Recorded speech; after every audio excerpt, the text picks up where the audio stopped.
5th, 1999 to order. Can we please have please stand for the Pledge of Allegiance? I pledge allegiance to the flag of the United States of America and to the republic for which it stands, one nation, under God, indivisible, with liberty and justice for all. Can you please remain standing for the invocation, please?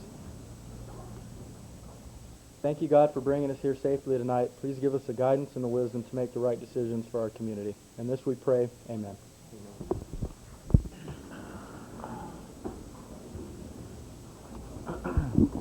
May we have a roll call, please? Present. Present. Present. Present. Present. Item number 5, these are communications from the staff. Are there any communications tonight from our staff? Chief? Mayor and City Council, I just have one quick one, and that's basically to remind people that we have our animal clinic coming up this Saturday, the 29th, at Pioneer Park, or also known as City Park, from 9 a.m. to 11 a.m. So, and please bring those dogs on a leash if you would. This Saturday? This Saturday. Go ahead, Kelly. This is for vaccinations? Vaccination and licensing. It's run through the Stanislaus County Animal Shelter. Okay, great. Thanks. So, hopefully we'll have another one coming up, but let's get this one out of the way first. Yeah. Okay. Jeff, a question? No. Ernie, did you want to comment on the okay. Yes, good evening. I just wanted to let you know that I've been talking with Caltrans over the problems with the driveways along Highway 33. And we haven't come to an ultimate solution yet, but they were talking about it, and they pretty much promised that something will be done. Great. Thank you. Okay. Item number 6, these are items from the public. These are non-agenda items. While the City Council welcomes and encourages participation in the meetings, it would be appreciated if you would limit your comments to 3 minutes so that everyone may be heard. Matters under the jurisdiction of the Council and not on the posted agenda may be addressed by the general public at this time. However, California law prohibits the Council from taking any action on any matter which is not on the posted agenda unless it is determined to be an emergency by the City Council. Are there any non-agenda items? Okay. Item 6B, these are items from the public. These are agenda items. Any member of the audience desiring to address the council on a matter on the agenda, please raise your hand or step to the podium at the time the item is announced by the mayor. In order that all interested parties have an opportunity to speak, any person addressing the council will be limited to a maximum of 3 minutes unless the mayor and the council grants a longer period of time. They're items from the public. Okay. Item number 7. This is the consent calendar. Item 7A is approval of warrants. 7B, approval of the minutes of May 11th, 1999 regular meeting. Item C, authorize the city manager to sign joint powers agreement to create an arson task force. And item 7D is to authorize the chief of police to sign a contract with the state crime lab for drug testing. Are there any questions on the consent calendar?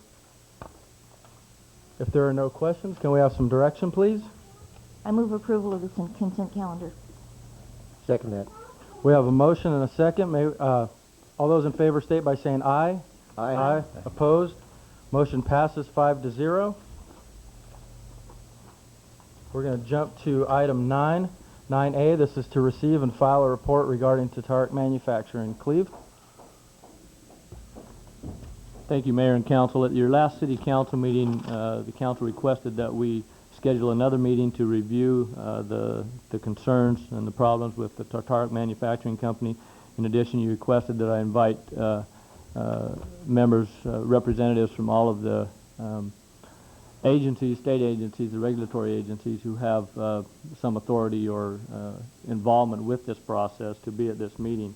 So I just wanted to mention we do have representatives from the Regional Water Quality Control Board, the Air Pollution Control District, and representatives from San Joaquin County here tonight, as well as, excuse me, what did I say, San Joaquin? Stanislaus. Yeah, I still haven't quite got over here, sorry. Stanislaus County, thank you. As well as we do have a representative from Tatark Manufacturing Company here to answer questions tonight also.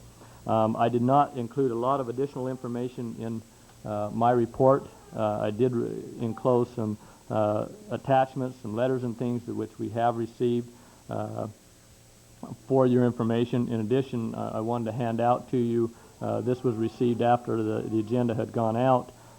It is a letter to the State Water Quality Control Board outlining Tataric's plans to eliminate the odor problem prior to their next production season. So I have copies of this for the council also. I'll pass those on.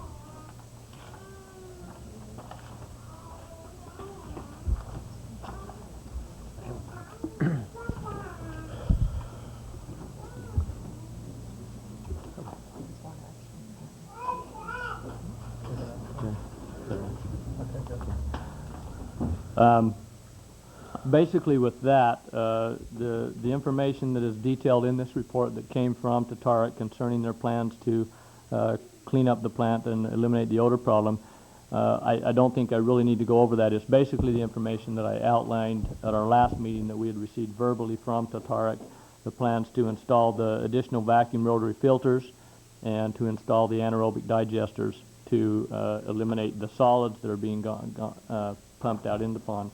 One of the concerns that we do need to address that I think is of greatest concern right now is the fact that it has been told to us that the pond number 2 would be cleaned up by the end of this month. The representatives that are here tonight, as well as your mayor and myself and some of our staff, just visited the pond and or the plant prior to this meeting, and it doesn't appear that will be done by the end of this month. And that's a question that we can ask the Tataric representatives as well as the others, if you would like, Council. But with that, I think maybe just as an introduction, I would suggest that maybe we would invite representatives of the Regional Water Quality Control Board, the Air Pollution Control District, and if someone from Stanislaus County would like to speak also, I would invite them to do so. I talked to them previously about introducing what their involvement is and what regulatory authority that they have over the plant. And then also Harold Callahan from Tataric is here. If he would like to introduce himself and talk about the process and where they're at and possibly answer that question as far as how the cleanup is going, we can go from there and then take questions from the council and also from the public at that time. Okay. Why don't we go ahead and have Mr. Callahan go ahead and start just to give an overview of the plant.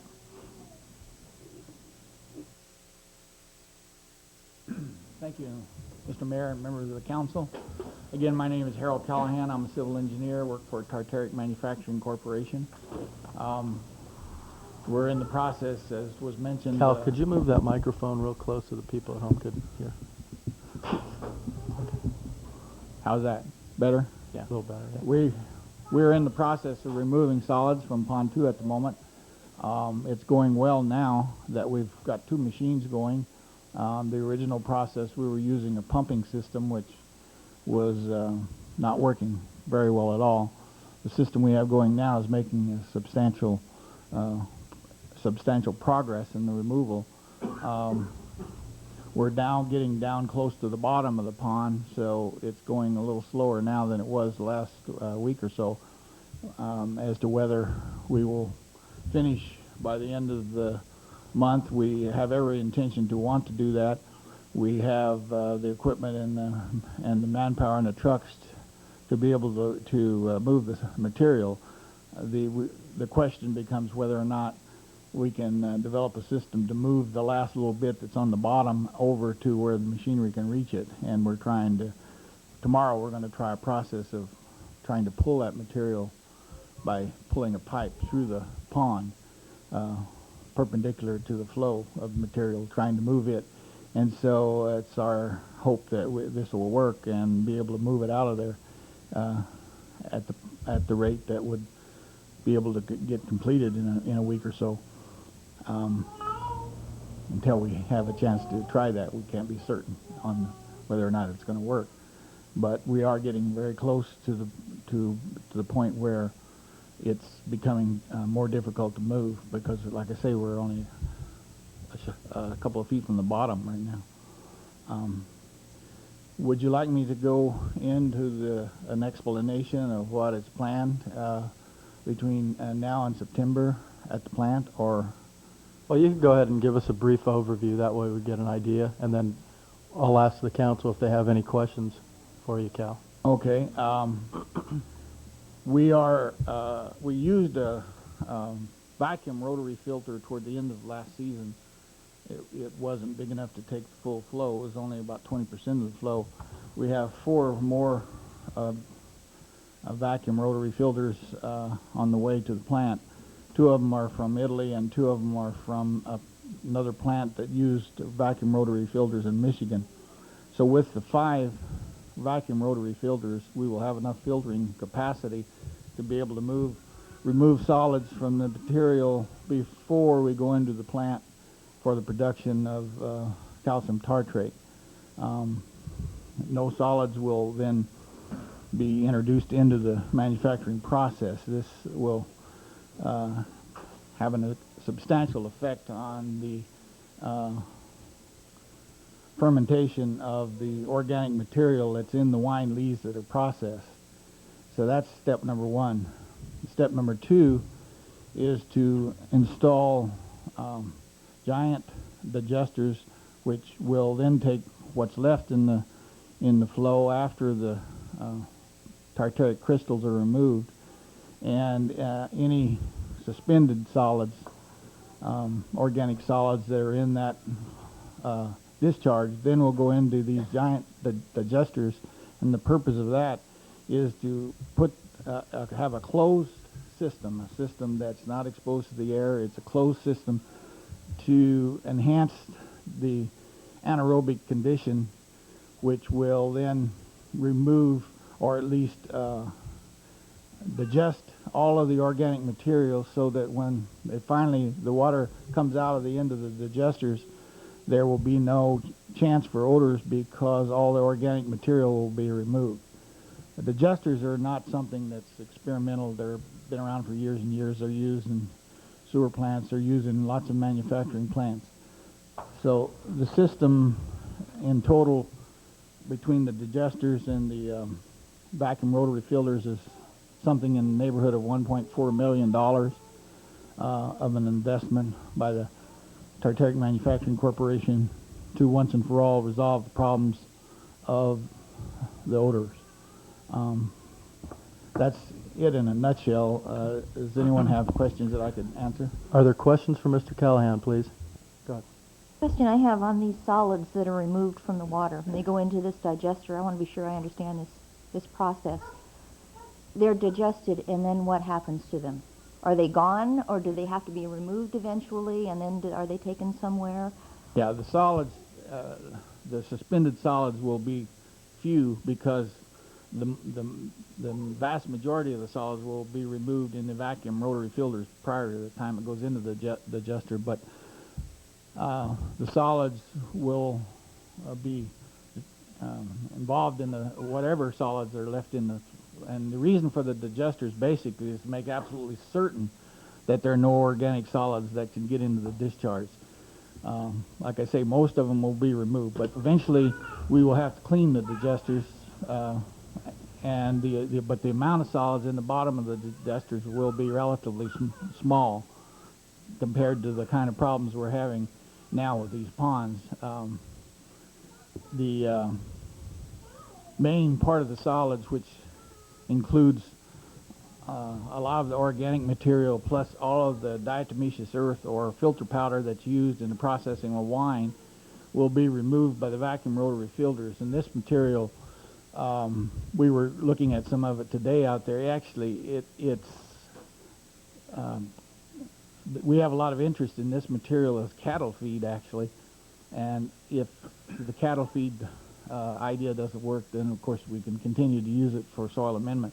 But it doesn't have an odor. It's because the fermentation process that goes on now is not going to be allowed to go on in the future because this material will be removed initially before the material is introduced into the plants, into the centrifuge for the production of calcium tartrate. The calcium tartrate is formed by the ions of tartrate crystals and the ions of calcium forming together to make the calcium tartar. This is kind of a complicated process, but basically it's a series of centrifuges inside the plant.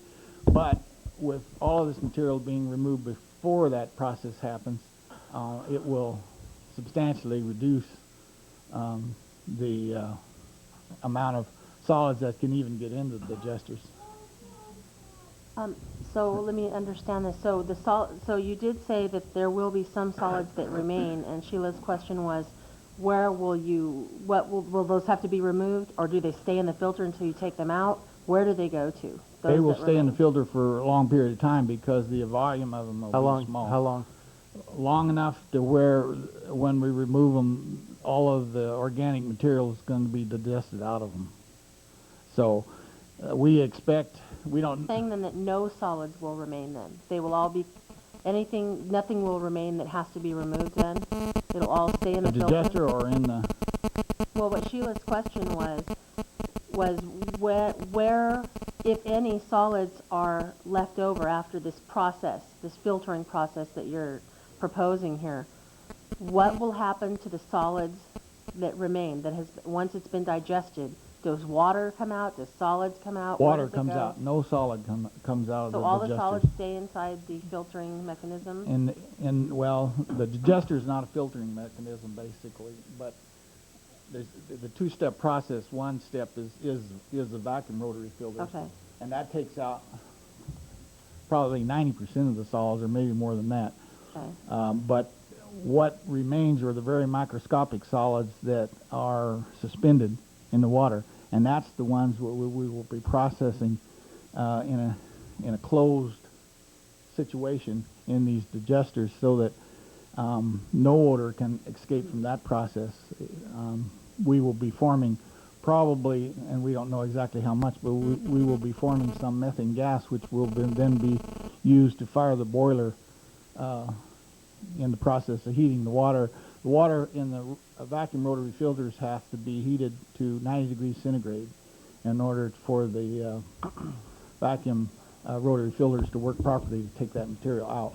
Okay, okay, I just want to make sure that we understand this completely, because I'm not quite getting the answer that we're looking for here. Actually, maybe I'm not Okay, understanding the question. Okay. I'm sorry. I'm good at talking in layman terms because I don't have a real huge vocabulary, so I'll get right to the bone of it. When the digesters or filters, however we want to call them, I'm just using filter because everyone else is probably thinking of it as a filter. When it processes this waste, Mm-hmm. what comes out, and anything that comes out, and anything that may be remaining in the filter when it's cleaned, what is done with those things? What is done with the water that comes out, and what is done with the goop that remains in these digesters? The water That's that good first, enough? Okay. first of all, the water that comes out will then be discharged in the ponds for evaporation, and the water will not have any organic material in it. Okay. It will have dissolved solids, which are basically salts. Okay. And salts have no odor. So that's what's going to actually be evaporated. What about when you clean the digesters out? Okay. We actually want to keep the solids in the digesters as long as we can, because we believe we're going to have so few solids that we need them, whatever we have in the digesters, to keep the anaerobic process going. Anaerobic basically is a fancy term for we want the process in the digesters to be oxygen deprived, basically. Okay. And so we believe that the material left in there, whatever is going to be left in there, will be needed to keep the anaerobic conditions going inside the digesters, so that whatever suspended solids are in this liquid, they will have a chance to digest before there's any discharge into the ponds. And these digesters are 850,000 gallons. They're giant digesters. The way you describe it, it sounds more like a septic tank than a digester. You're talking about keeping these organisms alive, and septic tanks do that. Actually, it's circulated inside the digester, unlike a septic tank where they just sit there. They're circulated in order to keep moving the material around to make certain that the organic material the odors are digested away from the organic material. Now, let me ask this, just for clarification here, because I think pretty much everybody's confused right now on this. You're saying that there's going to be a certain amount of solids that are going to be needed to remain in the digesters. And I think what Kelly was asking was that, is there going to be solids beyond that, and if so, what's going to happen to them? I think There will that's not what be there will solids. not be solids beyond those No. that are in the digesters. Right. The only thing we're going to discharge from the digesters is the liquid that we will be evaporating, and in this liquid will be no organic material, only Just dissolved- water that's evaporated. dissolved. basically. Well, it'll have salts in it, dissolved solids. But What happens to these salts? they will be in the ponds, and the water will be in the ponds, and the water will be evaporated. Eventually, we'll have. We're talking about a very minute amount of salts, but they'll be in the pond. Okay. Are there any other questions? From Mr. Yes, Stenhouse? I have Go one. ahead, Dave. More questions, yes. Getting back to the residue left in Pond 2, frankly, I didn't see much difference when I was out there last Wednesday and when I was out there tonight in the amount of solids removed from there. But I believe you told me last Wednesday that there were 9 trucks being used to take the solids, and you were dumping them in somewhere around Los Banos or something? Yes, that we correct? had 9 trucks that day that you were out Okay. there, and All right. we were taking the solids to a composting operation at dairies, in various dairies actually in Los Banos. I know you area. mentioned Los Banos. So we're talking basically a 2-hour or so turnaround time for the trucks. And at 9 trucks working 8 hours a day, that's about 36 truckloads, 5 days a week at 108 truckloads. That's not very much residue being removed. Yesterday we did 45 loads, and at 20 tons a load, that's about 800 tons of material. But I'm talking volume-wise. I don't know what the stuff weighs, but volume-wise, I didn't see that much difference. So what I'm asking is, at this rate, do you have a guess even at when Pond 2 might be emptied? Until we run this experiment of trying to pull the material closer to the machinery that I just went through the process of mentioning, where we're going to take like a 12-inch steel pipe and pull it across the pond, try to bring that material closer to the machinery so the machinery can be more efficient, until we see how that's going to work. To pull that material over there, I couldn't make a real accurate estimate, and so I'd be reluctant to do that because I don't want to make an inaccurate one at this point. We believe by the end of the month we will be very close to being down to where we want to be. So you're going to use that pipe like a giant spatula to scrape the pond out? Exactly. There's going to be a round pipe. We're going to pull it across the pond to try to pull the material closer to the machinery, because we don't really want to move the machinery around in there. So right now, since we started, the ponds have dropped probably 5 feet. You weren't out there when we started, but at least 5 feet, maybe more than that. And you're down to the last 2 feet in the I would first- say there's somewhere between 2 and 2.5 or so feet left in there, is my guess. I didn't go down and measure it. And then you'll find out if there are solids in those ponds, right? Once we get Pond 2 cleaned, then we will pump the water from Pond 3 into Pond 2, and we'll see how much solids are in Pond 3. We can't really tell it right now.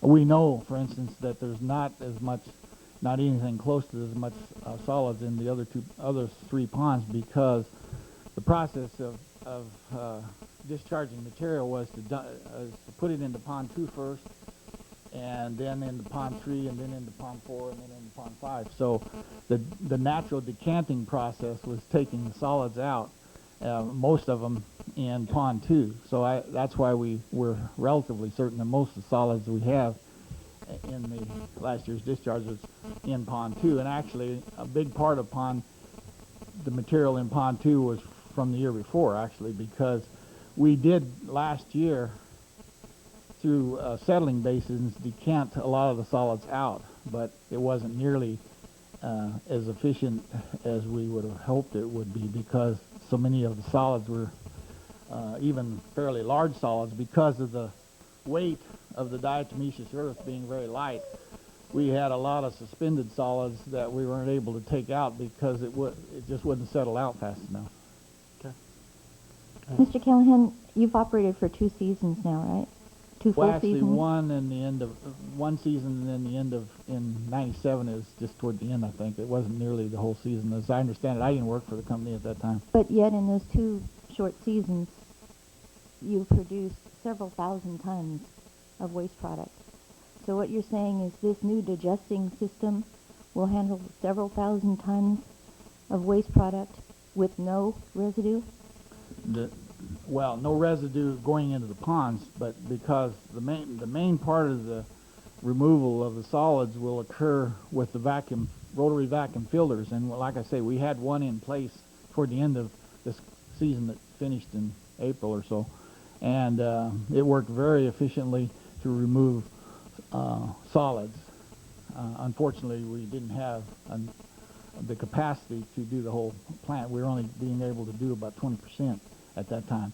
But instead of having the one, we're going to have 5, and the 5 will handle the full flow of the plant and removing most of the solids out. The only solids remaining will be the very small microscopic solids that's going to be put into the digesters that you can't get out with the filtering process. It's going to go into the digesters to be further processed, so that finally the discharge that goes into the ponds will have no solids. You mentioned that some methane gas would be produced. Isn't there an odor involved in methane gas? Not in a closed system.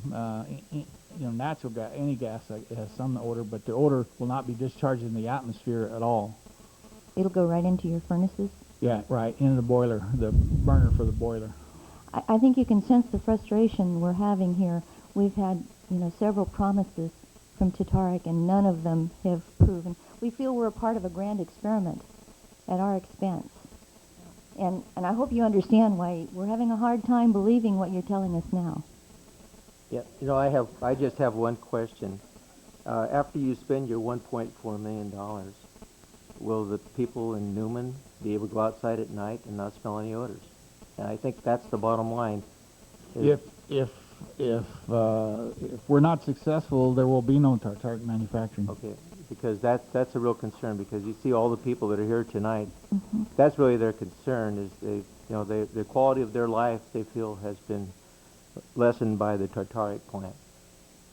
I'm sure the people here are more frustrated than the ownership of the plant, but we had more people with the ideas on how to solve this problem than probably would fit in this room, and we tried most of them, and finally got around to the idea that all of these folks that thought they had ideas that would work, we finally realized that they weren't working, and so then we fall back to the tried and true technology that involves the vacuum rotary filters and the digester system. Yeah. Well, the system that they've used in Italy how long has that been online? The system that they used in Italy, the unfortunate thing here is that the wine lees in Italy are completely different than the wine lees in California. And the reason for that is that in California they use a lot more filter powder or diatomaceous earth in their process than they use in Italy. And they do that in California for the reason that they can produce wine faster. So the Benecchi family misjudged that aspect of it because they were used to the wine lees in Italy. And so when they got here and found all this filter powder and the solids, basically, and the filter powder is, I don't know if you're familiar with the diatomaceous. I work for wineries. It's used. Diatomaceous, they're used for a filter aid. Yeah, and it will also hold the organic material because it's like a giant sponge, and it'll hold that organic material, and then when you're trying to figure out a way to get rid of the smell, it's releasing over a long period of time. It's very difficult to get it out of there. That's why we finally come up with the idea we're going to have to filter that out before we even start the manufacturing process. We have to filter out through these vacuum rotary filters, heated to 90 degrees centigrade material, to pull this stuff out immediately before we get into the plant to form the calcium tartrate. Okay. Thank you. Are there no other questions? Okay. Thank you very much. Well, At this time, I'm going to ask, because I think a lot of us here just want to pretty much cut to the chase and find out what our options are. I'm going to ask Mr. Victor Izzo from the California Water Quality Control Board to come up and give us basically an overview of what our potential options are. And after that, I'm going to ask Mr. Brooks from the Pollution Control District. Go ahead. Okay. Basically what we have right now on them, I mean, we fined them $350,000, and we've done a lot of other things trying to get the pond issue fixed. And our most recent order basically tells them to remove all the solids from pond 2. They're already late on that from what, and the date we put in there is, we took their date and added 2 weeks, and they didn't meet that date. And that they control all the odors in the pond in the off season and submit a plan to control the odors. And we consider what that 2-page letter as just the very first phase. We want a more detailed plan. And basically when they start up next season, that they have the way this cleanup and abatement order is written is they have a 1-month trial period at quarter production. And if there's odors from that, we're going to recommend, we probably will recommend to the Attorney General to not allow them to discharge the ponds anymore, which basically will shut them down. Okay. And that's after a 1-month trial period, right? Right, where, Right. we'll be coming down, and plus At quarter production, you said? at quarter production, that's what's in the order. To see if these digesters and And equipment's quarter over. production is when? A month before they go full production. Oh, okay. So around So- September, huh? Yeah, September is when they usually start. So if hopefully, if they want to, before they get a lot of leaves in, they probably want to start in August and try to see what's going to happen. Okay. All right. So what, just for Cal, is there any way you could tell us what your anticipation is for full production, a date? because it depends basically on the leaves, when the leaves, and they aren't always consistent about when you are. What was production date last year? When did it start? I don't have the date exactly, but it was sometime in September. Okay. Do you remember, Cleve or Ernie, when? Cal, could you go ahead and? When the leaves start coming from the wineries, then we can actually start producing. But I'm just trying to get a feeling if our public works director or city manager know, that way we could leave here at least knowing when. If I knew when the leaves Okay. was going to come in, I could answer your question, Mayor, but I just don't know. Too And variable. It varies. It varies with the year, the season, depending on, Okay. it could be August, middle of August, to be late September even. Okay. Maybe not late September. Okay. Thank you. Good. So that's basically what's in the order then. Yeah, As far that's as- what's in okay. order. There is that we have plans, and you've heard the digester plan and everything, that they have these plans into us, that we evaluate them, and have questions about flow rates and how much water's going to go in there and how much holding time and all that. And this will be regularly monitored from the time now till with the Water Quality Control Board. You guys have been really good about monitoring Right. this situation. Okay. Yeah, we have people that we have them drive by the plant when they're doing other sampling in the area on the river and stuff. Okay. Okay, good. Thank Victor, you. is it possible that the city can receive copies too of the detailed plan when it's submitted to you? Is that It's all public record. So okay? Okay. No problem. Okay. I have a quick question. I just want to make sure that we know this. So before they can start this 1-month trial at quarter production, everything has to have been cleaned out. right? So these ponds will have been cleaned out before they're allowed to, excuse me, to try and, to go into production again. Yes, and it would be to their advantage to have it cleaned out, because if it's smelling when we're coming around with this test, they're going to have problems. Okay, but for sure, they Yeah. will not be able to begin the trial until these ponds are cleaned out, right? We have been in discussions with them on that, and said we wanted the ponds cleaned out. Okay, and that's enforceable, right? That it has to be that way. Oh, let me think about that for a second. Yeah, well, it's not totally enforceable in the sense it's not in the waste discharge requirements. But for them to start up the plant and have those solids and stuff still in there, it could be a big problem. Okay, so then technically they don't have to have had those ponds cleaned out to begin this trial. Right now, there's nothing in the order for that. So what do we need to do to get this in the order for that? This could be a Well- major thing. I mean, we don't want them, I guess what we're asking here is we just want a little bit of teeth in these orders here. You know, it's one thing to say we're going to ask for an issue of cease and desist, but if there isn't actually anything to enforce it to make the Tatar people move forward on this, then, you know, Well, there is teeth in this. One thing, the order does have, all the solids have to be out of the ponds. Okay. The other thing with the order is that if there's any smells during this pilot test, then, you know, we're not going to allow them to go full production, which means basically shutting them down. You can't discharge to the ponds. We regulate the ponds. So we would say you can't discharge the ponds, and they wouldn't be allowed to discharge anyplace else. Okay. okay, so you just said that the solids would have to be cleaned out before they would be able to That's in the begin. order, the solids. Okay, so when I said the ponds had to be cleaned out, what else would I have been? Well, there's I mean, there is there other stuff there's there? a potential of liquid. Some of the liquid may be in. Some of the in it. liquid? Yeah. But that's not anything that's going to cause a problem with the environment or with smell or anything like that? What? I guess I'm just The- trying to, I mean, There's there's a solids in potential. this I can see a potential odor problem with some of that water. if the water remains. Right. But the solids is that the major problem of the solids?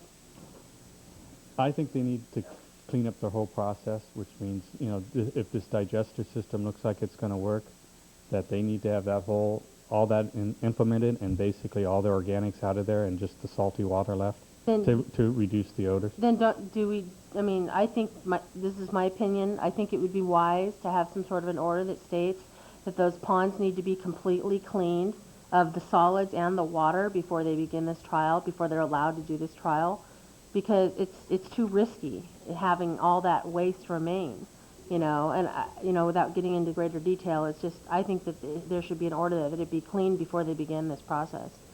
I mean, can we do that? Well, I can take it back and we'll see what we can do. Can you do that? That would be really good. It'd make me happy, and it'd probably make everyone in this room, in this town happy, too. Yeah, it's a good likelihood that we can do it. Okay.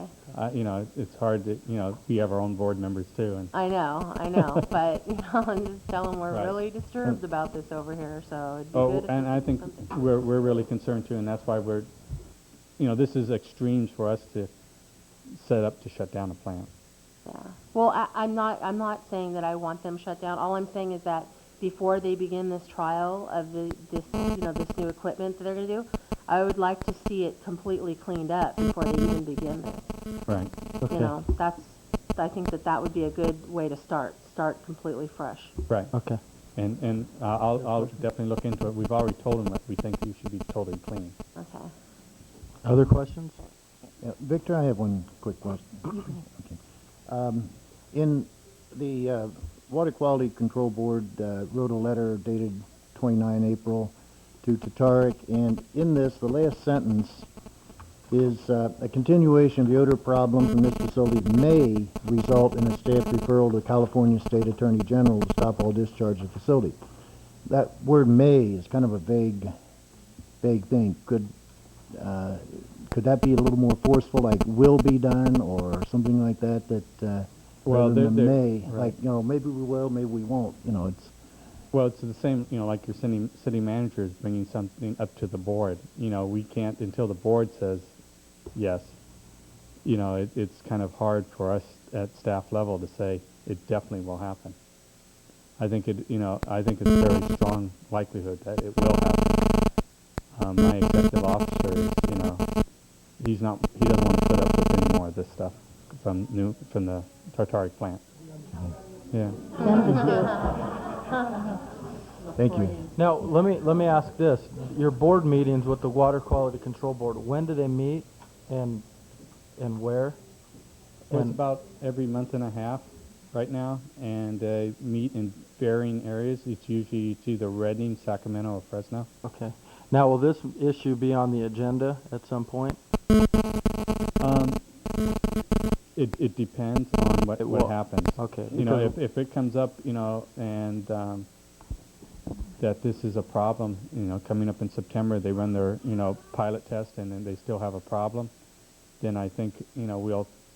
Well, one of the things that we would like to see, and I know I speak for the council on this, is at some point when we'd like to have this on the agenda of the Water Quality Control Board, because we understand that you're under certain guidelines, that you have a board that you have to go to as well that makes the actual policy.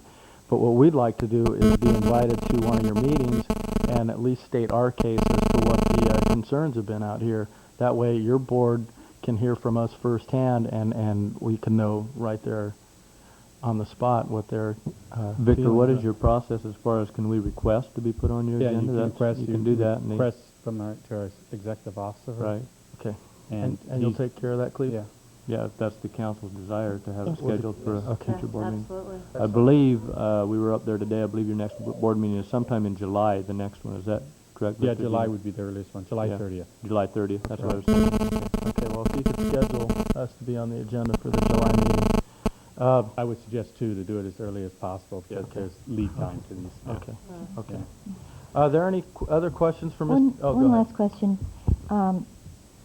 Between now and September, whenever they start this new process, are there still 3 ponds that could have residue in them that could emanate odors? So will we be faced with these odors from time to time between now and September until all of those are totally cleaned out?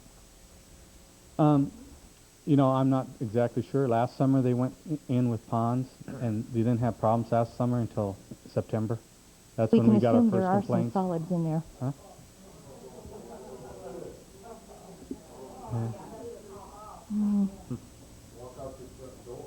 No, I'm saying there was problems, but it was we started getting complaints in September of '98. Okay. Yeah. Are there any other questions for Mr. Izzo? No, thank you. Okay. I'm going to ask you that, since one of the other issues that we want to concern is the odor, is Mr. Brooks from the Pollution Control District to find out what our options are with regards to that. Hold on a second.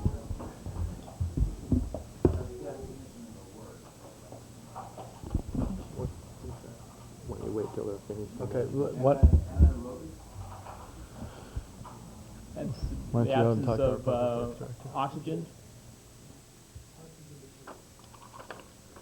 Digestion that's in without oxygen in the process, be anaerobic. Without oxygen. No, without oxygen. Without oxygen. The question was the definition of anaerobic and, okay. Okay, My go. name's Roland Brooks from the San Joaquin Valley Air Pollution Control District. I'm the compliance manager stationed in Modesto, and which includes the Newman area. Just a couple things I want to state. Your community has expressed to us severe concern about the Tartaric plant. Since June of last year, we've received 400 complaints, right about. Most of those are repeat calls, but some are one-time callers also. So it does express a very severe concern from the community. They're very upset. A lot of the terms utilized when they call in are expressions used that are very picturesque in nature, and just to emphasize the severity of the problem, the community's upset, and I don't blame them. I haven't been out here that much. I've been here a few times, but my staff is out here routinely, and we do call or respond to all the complaints. Um, Sometimes in person, we have, we don't have somebody that's stationed right here in this area. By the time we get somebody from Modesto or Merced or San Joaquin County in here to investigate, oftentimes, as you know, the odors are there, then they're gone. 15 minutes, 20 minutes, they're gone. So by the time we have somebody drive in here, unless there's somebody nearby, by the time we come to verify the complaints, they've already dissipated. And so most of our contact with complainants have been by phone as soon as possible after the complaints come in, and to explain what is happening with the Air District and what with the Water Quality Control Board. We have been sharing these complaints with the Water Quality Control Board because the odor is emanating from these ponds, and they are the lead agency from the odors from the ponds. And so we've been assisting them in that and sharing the complaints with them. We also have been working with the company, hoping that they would move a little faster than they have. We were knowing how the cycle works, and now we're getting into the more air stagnant conditions as we get into summer. And our hope was that they would get the ponds cleaned up by April, which did not happen. And so now we're, as these hotter days, like today was a typical day, although it was a nice breeze, but pretty soon there's going to be zero air movement and then that cloud is going to hang around. So we're very concerned about that. We have issued 2 notices of violation for public nuisance. These were issued in mid-April. There was a couple of days there where we did have somebody nearby when the calls came in. We were able to document and verify the odors. Before we can cite, we have to verify the odors at that time. So we got 2 good days where we did do that. So we do have on record 2 notice of violation for public nuisance for the odors. Those have not yet been processed. We're waiting to see what else happens, and hopefully these ponds are cleaned out as soon as possible. We think that enough time has passed. It needs to be taken care of. As far as permits at the facility, we have a permit on the boiler. That's as far what our permitting authority at the plant is the boiler, and so we do have permits on that. But we have an overall rule talking about public nuisance emanating from a facility, and which includes the ponds, but we're secondary to the water board regarding that. So they're taking the lead on that. And with that, as far as the new equipment going in, the rotary filters and the digesters, we will not be reviewing those kind of permits and things, and that would be out of our realm. However, I hope there's some good science and engineering involved in the design and development of that. I'm sure the Water Quality Control Board will assure that that is done appropriately. Are there any questions for Mr. Brooks, please? I have one. What special qualifications do your people have for detecting the odors? Outside of a good nose, of course. The nose is all you got. Okay.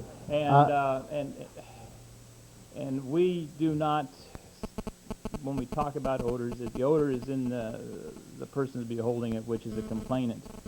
We might say a degree of odor, is it light, is it heavy, but if it's verified, when we go to verify a complaint, we want to verify toe-to-toe, and the person will say, this is the odor I smell, and it'll be confirmed by the what I'm getting at is, would it be possible to have one of our city public works employees or something qualified to do this, so that there would be someone in town at all times?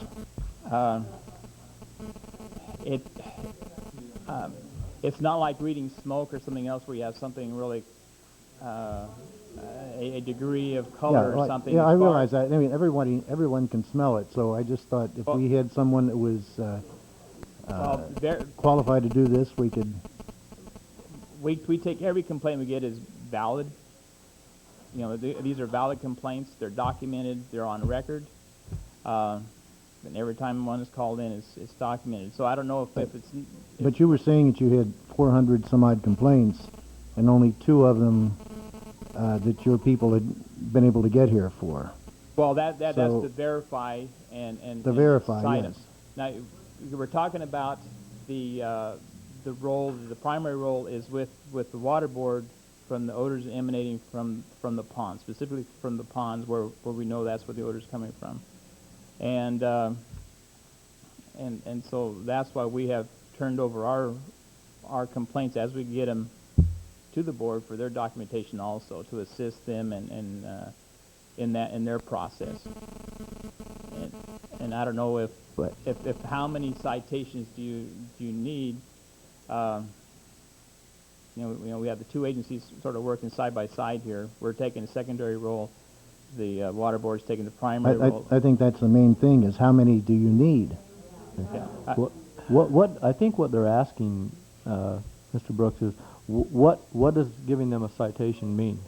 I mean, could they receive 100 citations and continue on? Is there a point where a citation has other ramifications, or? It will mean at some point when we process these, there'll be some financial penalties associated with them. What And point is that? also pardon me? And what point would that be? I think that's what we're trying to find We're out. waiting at this point until those ponds are cleaned. No. Okay, hold on. This is for the processing through our internal process. This is a settlement process is going to be taking place by the district and the company. And if we wait a month or whatever it is until we process these things, it doesn't affect the bottom line. The company is under orders. The plant is shut down. All is operating out there now is a cleanup of the ponds. And so, you know, there's 2 things there that you need to keep in mind. The other thing, if there's always a potential, there could be an abatement order also issued by our district hearing board if the situation is not corrected. We're looking at correction at the facility, getting those ponds cleaned up, getting this whole process odor-free. Same as the community is. We really want this to occur, and we really think the company has been slow in getting this accomplished, but I think they're on the road now to getting it done, and hopefully it'll be done in the next week or so. Are there any? Go ahead. I have a couple of questions, and I may have already asked you these, Roland, you and I talking individually, but this question that I just thought of, you regulate the boiler permit. Is that correct? Conceivably, do you have any authority to say if the odor problem is not cleaned up that you could revoke the boiler permit? Not the boiler permit, but we can have an abatement order Through the abatement process, you could. that it has to be odor-free. Okay. The other question that came up quite a bit in our last meeting was what are the health concerns associated with this odor? Are there any?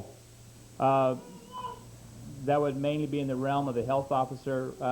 The information we've received that the material is more or less inert as far as any hazardous gases coming off or anything. There's methane, I think, coming off from the nature of Just for clarification, on the boiler permit, who in fact would revoke that permit if in fact somebody could? It would be us. If there was a problem with that boiler, then we could. So you could revoke the boiler permit? Yes. Okay. But you'd have to do that associated with a problem with the boiler, not a problem with the odors, is that correct? That's correct, unless it's all linked together and Okay. we shut them down because of the odor problem. Okay. Any other questions? Well, just a comment. Okay. I understand your need to follow the rules, but we're faced with a summer of odors. We can't go out and barbecue. We can't go out and play games in the backyard. We don't want to wait until September before any action is taken. You're saying we can't do anything until they clean those ponds out. Why should they clean the ponds out if you're not going to do anything until they do? No. I think you misunderstood. Maybe I wasn't clear on this. There are orders from the water board that this is to be done by May 31st, that the ponds be cleaned. And the company is working towards that end right now, and they should be done hopefully within the next week or so. We're not waiting until the plant opens up in September. Once those ponds are cleaned up and stuff, then the citations will be processed through our system in the district. We're not going to be waiting until September to process those. And those citations could be major fines? Yes.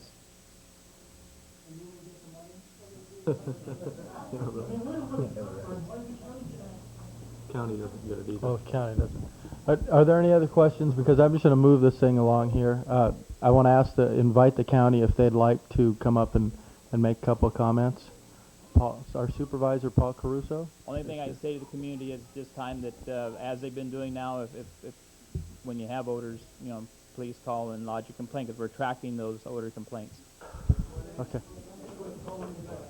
Thank you very much.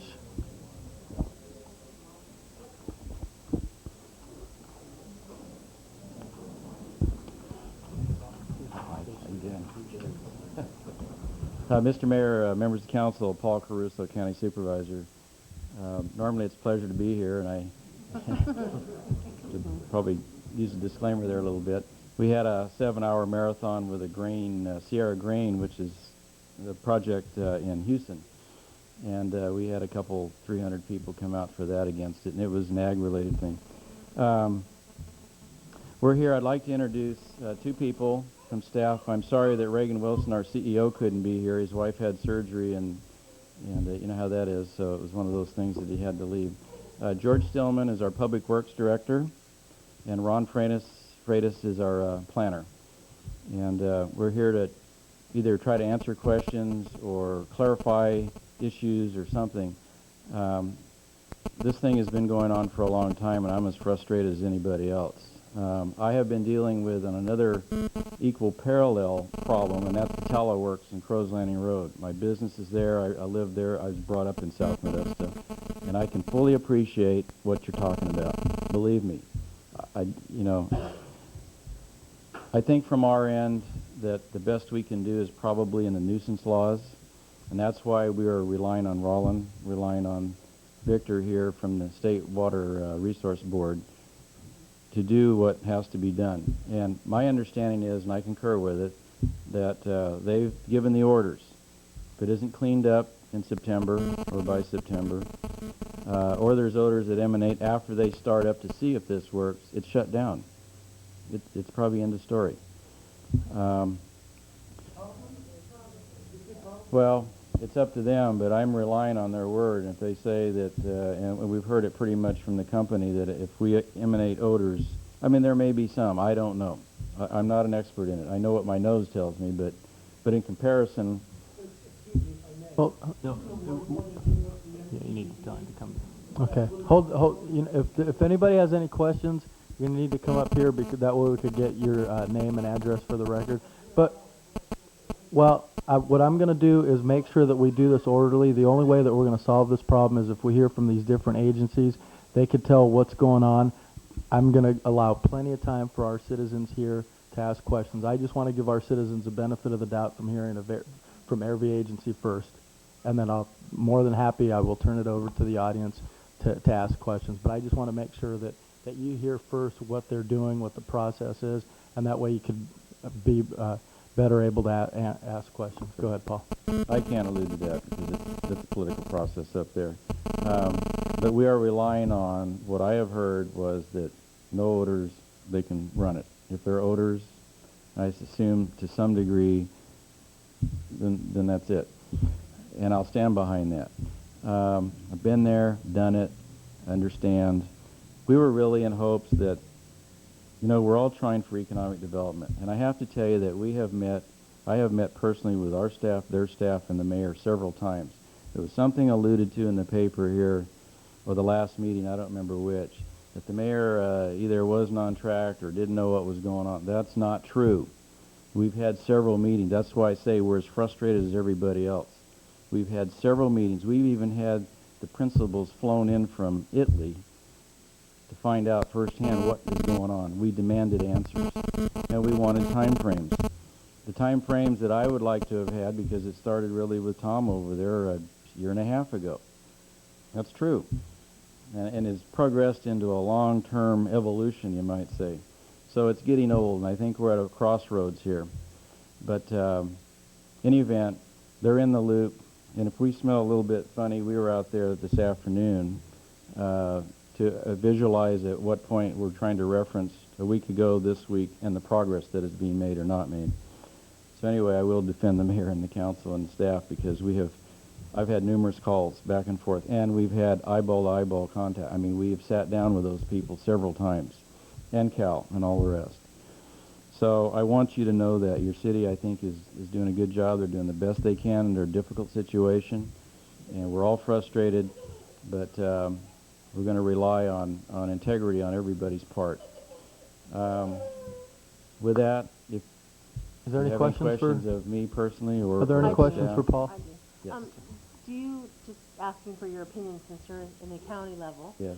I would like to know what your opinion is of getting these orders from the water board more specific to require them to clean up those ponds before they begin this trial, so that everything is clean before this trial starts and we're not left with a mess. I was, I'll say, led to believe, political word, yes, but my understanding was that those ponds were going to be cleaned up and removed between now and September. Now, I heard a little something different, so I'm not... Right, he said that the odor had to be gone, but that didn't necessarily mean that the ponds had to be completely clean. But what I would like to see is those ponds completely cleaned, whether there's odor or not. I think it would be in the best interest of the company if they would clean the ponds entirely. If that removes all the remaining doubt, so to speak. So when you come in September, now they have to have material before they test it. I can understand that. But I think it's in their best interest to wipe the slate clean. Right. No odors. You start from zero. That's your base. Now you go in, you start your process. If it's working at 25%, whatever the percentage was, then at least you have, if you have ponds out there that still have material in it and there's still a question, still odor, then is it from the water discharge, or is it from the ponds, or is it from... I understand that. No, and there's a lot of things that it's been in their best interest to do, but they haven't done it. So, I mean, I'd been a like long to time see coming. some sort of legal, document that would say that, look, before you can even try this new thing out, these ponds have to be not only odor-free, but cleaned. Sure, and I think that's why Victor is here, and Right. I'm assuming, I'm not sure how it works with your board, but you'll take this back, and you already have orders, I assume, or To try to get it on are the they... agenda. We're going to try to get that on the agenda. I just wanted Okay. your opinion, if you No, thought I think... that was something that we should push for. It sounds reasonable. Now, maybe there's other logistics there, I don't know, but I would think that they would want it clean, odor-free. Then you start your process on a trial test. And if it proves out there's no encumbrances, there's nothing in the way, there's no excuses, no nothing. Exactly. I concur with you, yes. Okay, thank you. There was one question that was not answered, and that was when it's not the particulates, Cal, that they were, I mean, in the process before it goes in to the to your Digester? digesters. Thank you. You have this filtration. You're going to have what, 4 filters, large filters. The material that it comes off of that is like 90%. Where does Cal, that come go? on. Cal, can you go ahead and come on up? Before I get Sheila here. The solids are going to be taken out in the vacuum rotary filters before anything goes into the plant for processing to remove the tartrate crystals. Where does that material go? That material then will either be sold as cattle feed or will be used as soil amendment and fertilizer. Okay, thank you. Sheila? One question that I had, in addition to the odor problem, is the condition at the facility. And Mrs. Robertson at our last meeting brought in a document that went before the Planning Commission. And in that document there were provisions for a landscaping plan. Those were lined out, and I'm wondering who made the decision to line out any landscaping plan, and why was it made? I think we see an example of why it was made, because there's nothing there. There's about a number of trees out there that probably haven't been watered in I don't know when. A lot of grass area, a lot of weeds. I have to tell you, it looks terrible. Yes. My opinion. I'm not going to, I mean, I represent all of you, and I'm going to tell you the way it is. I'm very disappointed in that aspect. In fact, we were talking about it before we came over here. I just, you know, those things need to be taken care of. Years ago, when I was a young racer, we always said, if it don't go, chrome it. Okay, you have a problem over there, you at least want to keep the plant clean. You want to make it look at least like it's presentable and go from there. I think that, and I can't answer that for them, but I think there's it appears to be an effort to scramble around to get a project or a a remedy to this community problem, and everything else has gone to the wayside. I don't know, but there's nothing there. Yeah, well, you know, we've got some great landscaping architects in this area, and it wouldn't take a lot of money. They're putting a lot of money toward paying fines. I know. It wouldn't take a lot of money to landscape that area. I look at Procter & Gamble, you know, and so if they truly want to be a good community resident, in addition to cleaning up the smell, they need to clean up the facility. Cleve and the mayor and George and a few of us were at a meeting here just, I don't know, 2-3 weeks ago, whatever. We met here in Newman at City Hall, and that was a topic of discussion.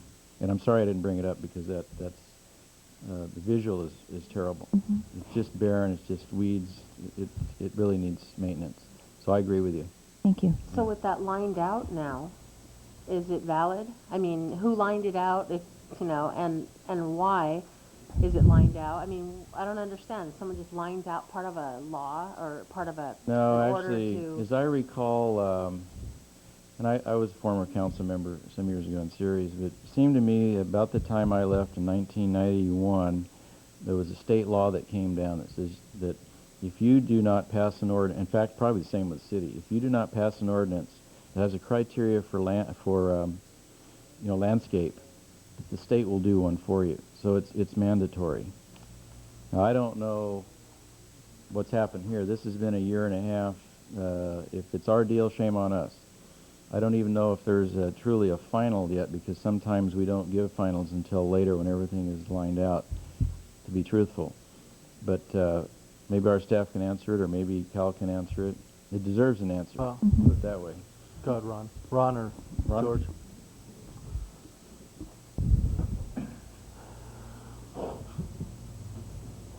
Almost didn't make it there. I'm Ron Freitas, Planning Director. And are you referring to, I just want to be very clear, are you referring to the use permit conditions? Actually, yeah. Okay. Yes, that's what it If it was lined out, that was done by the Planning Commission? But why? Okay. Was it, the condition was there and then Do you there have a was a copy of line that through on it? hand? Do we have, Do you have Carol? copies? Oh, good. All right. Was it It was lined A lot out. about it. Lined out. Thank you. Yes, that was done by the Planning Commission. Well, actually what it states, and I'll read it, it's not the whole thing. A landscaping plan shall be submitted and approved by the planning director within a reasonable time. Okay. What was lined out was a landscaping plan consistent with section 21102 of the zoning ordinance, which is what Supervisor Caruso was saying about a not xeriscape, but a water conservation plan, or a water conservation landscape plan, submitted and approved prior to issuance of building permits. They changed that prior to issuance of building permits, the Planning Commission did, by the planning director within a reasonable time. And I don't recall why. So what would be a reasonable time? Yeah. I would think that having it done within a year is a reasonable time. Has a plan been submitted to you, Ron? Landscape plan? that you're aware of? offhand, my file is in Modesto. Okay. So that's a question I can write down and get back to you on. So would we or would the county have to contact them and request that they comply with it by a certain date, since it has been a reasonable time? Yes. Would you be willing to do that? Yes. Thank you. You're welcome. Ron, does the that. permit also speak to complying with water and air requirements? That's implied, that when you have any kind of a permit that requires a air pollution control district permit or a water discharge permit, you have to get that. That's under state law, and that's a condition that we can put on there, but it doesn't do any good. We don't have any force because that is state law. Okay. Are there any other questions for Supervisor Caruso or Ron Freitas? Another question a concern that I've heard are conditions inside the plant itself and the health and welfare of the workers inside the plant. I've heard that the conditions are pretty poor. Is anyone looking into that, health and welfare wise? I may have to defer to Cal on that. They're doing a lot of outside work. We spoke about it tonight. There's a lot of tidiness and detail that has to be done inside the plant. I generally look at work. I know there's times when work is dirty, but I look at the quality of work and I look at kind of somebody's house and the way the landscape is. And that's kind of how they keep their life. I'm not sure I see that there. I don't know how to answer your question because I don't know. Well, I think there should be some agency, some state agency, Oh, there OSHA, are. or You've somebody got involved OSHA in and making the whole- sure that, those workers are taken care of. It's probably another forum, but it's part of government, part of requirements, responsibilities. Any other questions for Paul? Okay. Thank you, Paul, Thank very you much. for having me here, and Thank you. we'll give it our best. Okay. At this time, I'm going to ask, since we've had the opportunity to hear from the different agencies in the state and the county, at this time I'm going to ask if the residents would like to come up and give their opinion, comments, and concerns on this matter. You go ahead. And if you could state your name and address so we can get it for the record, please. My name is Michael Ross, and I live at 1259 Duck Blind Circle. First of all, I'd like to begin, Mr. Mayor and honorable members of the City Council, by saying that while I am still frustrated as I was 2 weeks ago, I must say that I have a much more positive feeling towards this body, and I want to thank this group for the grace with which they've received the criticism of the citizens of Newman, and also for the respect that you've shown us by taking some action and taking vigorous action, and it is very much appreciated. I will say that the frustration level is still there, and if perhaps the criticism continues at some level, please understand, as I think you do. I think you're very much tapped into where we're at as citizens right now. I still have a few specific questions. First of all, I understand there's a May 31st deadline for the cleanup of the ponds. It seems as if that deadline is going to come and go, and I'm wondering what the consequence of missing that deadline is. My impression is there really is no hard consequence. Probably going to push out the deadline another 2 weeks and then perhaps push it out again. Also, there is a September deadline, which I understand now may in fact really be an August deadline, depending on when Tartaric decides they want to restart production. They, of course, will start it at quarter capacity, according to what we've heard tonight. But again, that September deadline, I'm wondering what the true consequence is. I've heard that the Water Quality Control Board, I believe it is, will make a recommendation to the Attorney General to shut down the plant if the plant hasn't been cleaned up and the odor removed. But I'm afraid a recommendation to the Attorney General doesn't sound to me as a shutdown order. It sounds like a request to the Attorney General to do so. Are we looking for another month or 3 months or 6 months or a year for the Attorney General's office to get around to that?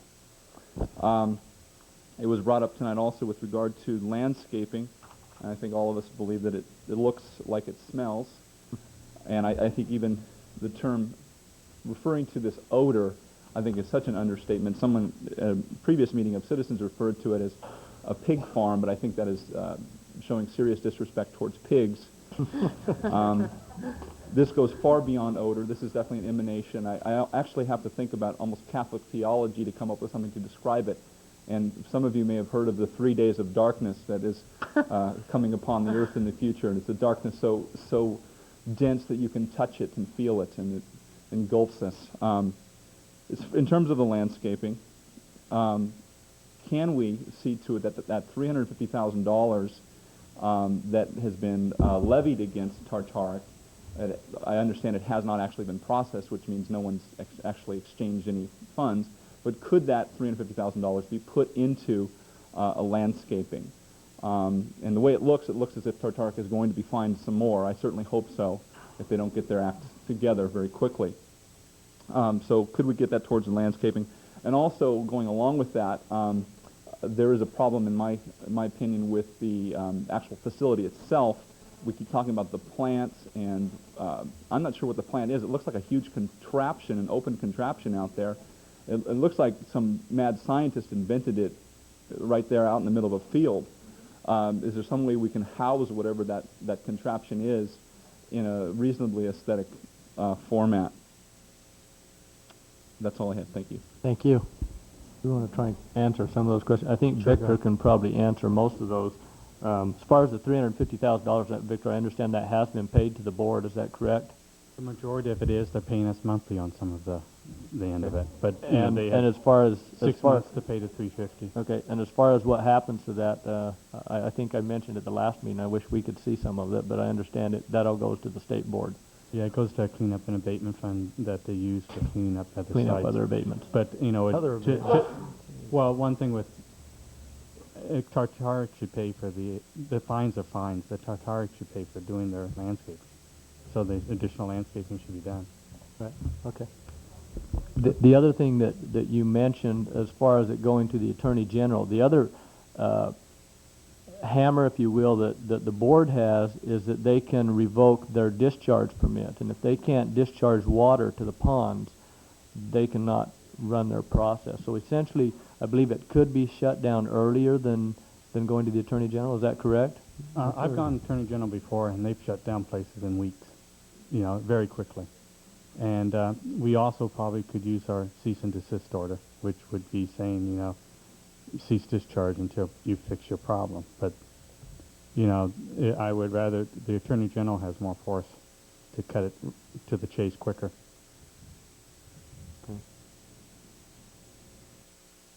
Did that answer most of your questions? I'm trying to remember, Michael. I tried to get them written down here. So brought up the Yeah, mad scientist lab that needs to be. Is that Well, purple monster that you're speaking of out there? Yeah, that's one thing I was I referring believe to. how didn't you say that that since that didn't work, you were going to remove that? Yeah. Do you know when? That. Okay.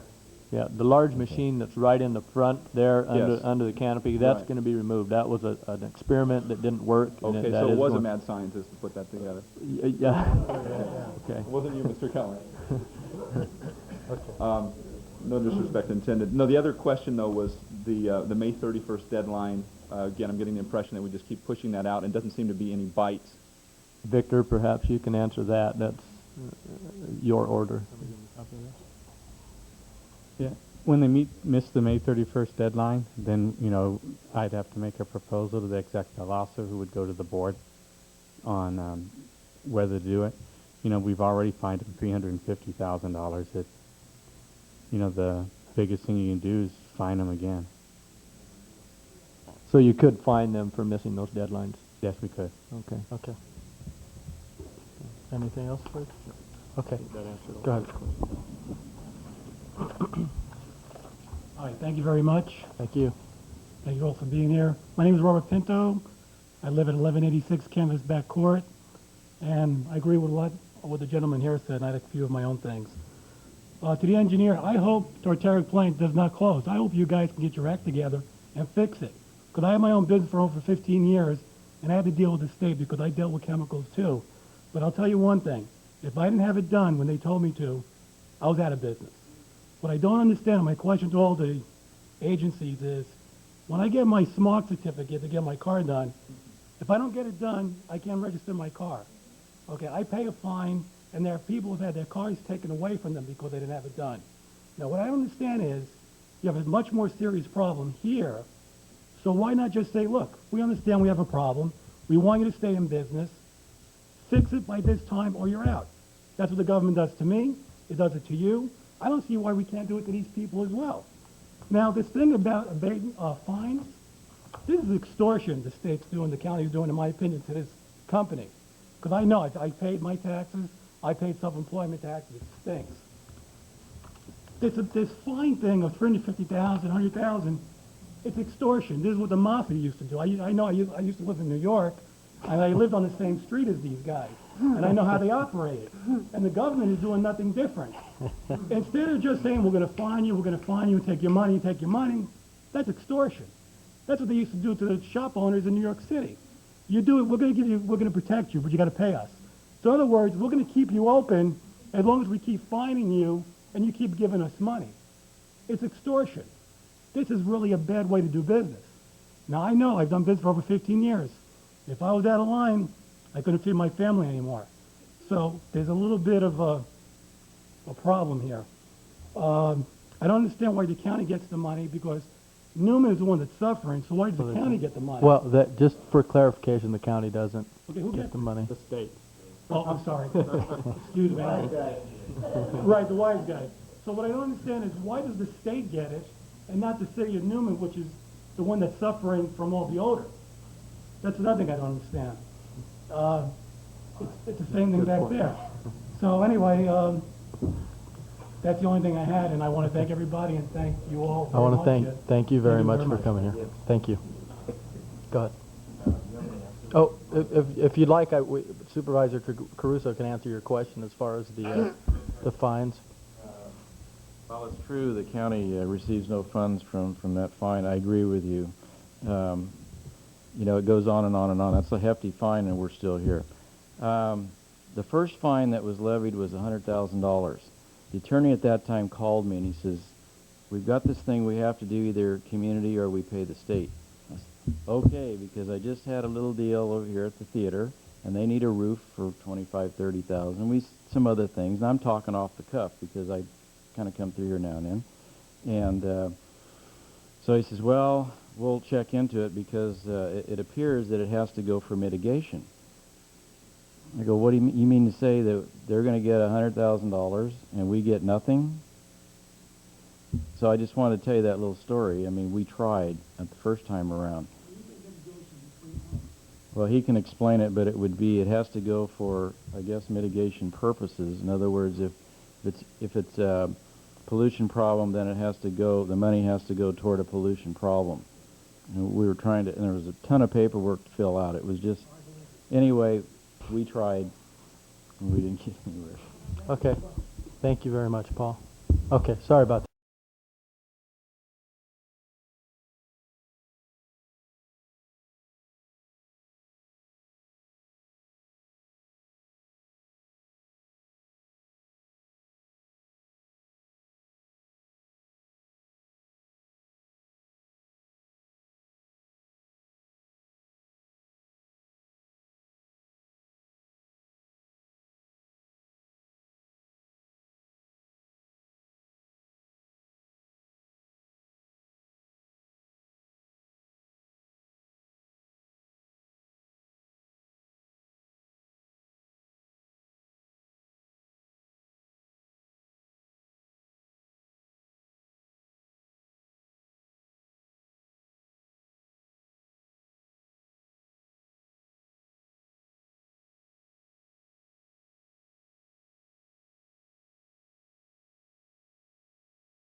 I moved in September 1998.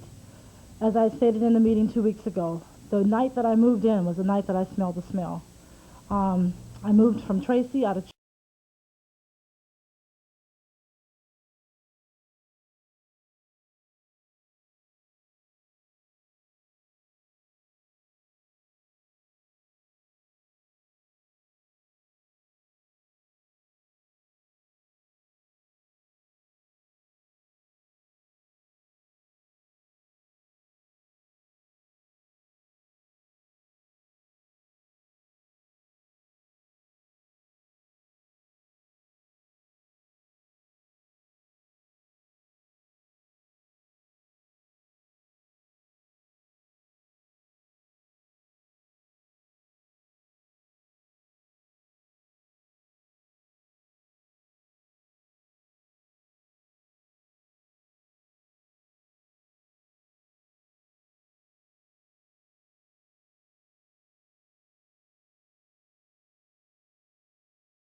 officials, we rely on other government officials to do that work because we're working for a living.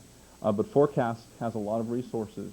They have attorneys and they have money, and they stand to lose a lot of money if this problem doesn't get fixed. And so I would like to ask you what it is that Forecast has planned to help alleviate this problem. Thank you. Okay. If you would like, you could briefly go ahead, and then I want to get us back on track as far as concerns with the Stark plant. But you're well within your rights to give an answer back to that question. We're just as concerned as you are, and we want solutions. It impacts us, as I said before, business-wise, and also we represented a way of life and a wonderful community here. There's no intent to deceive anyone. I've lived in Iowa. I've lived in many agricultural areas. There are inherent odors and smells and conditions with pesticides and everything else inherent in the community, and this is not one of them. I'll agree with you 100%. Yes, we have resources, and I can't tell you at this point in time certainly what happens here in the next couple of weeks and the actions here will have a basis, but you know, I'm here to support you, and I'm here to support our company and to see that the proper steps are taken.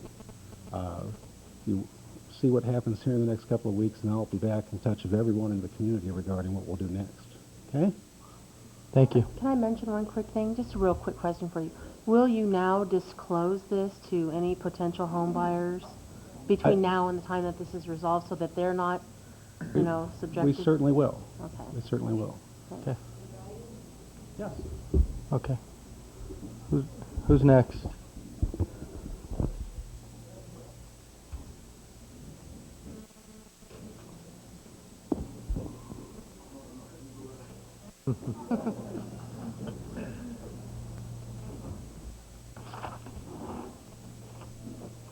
Hi, my name's Carol Robertson, and I live at 1334 Red Tail Drive.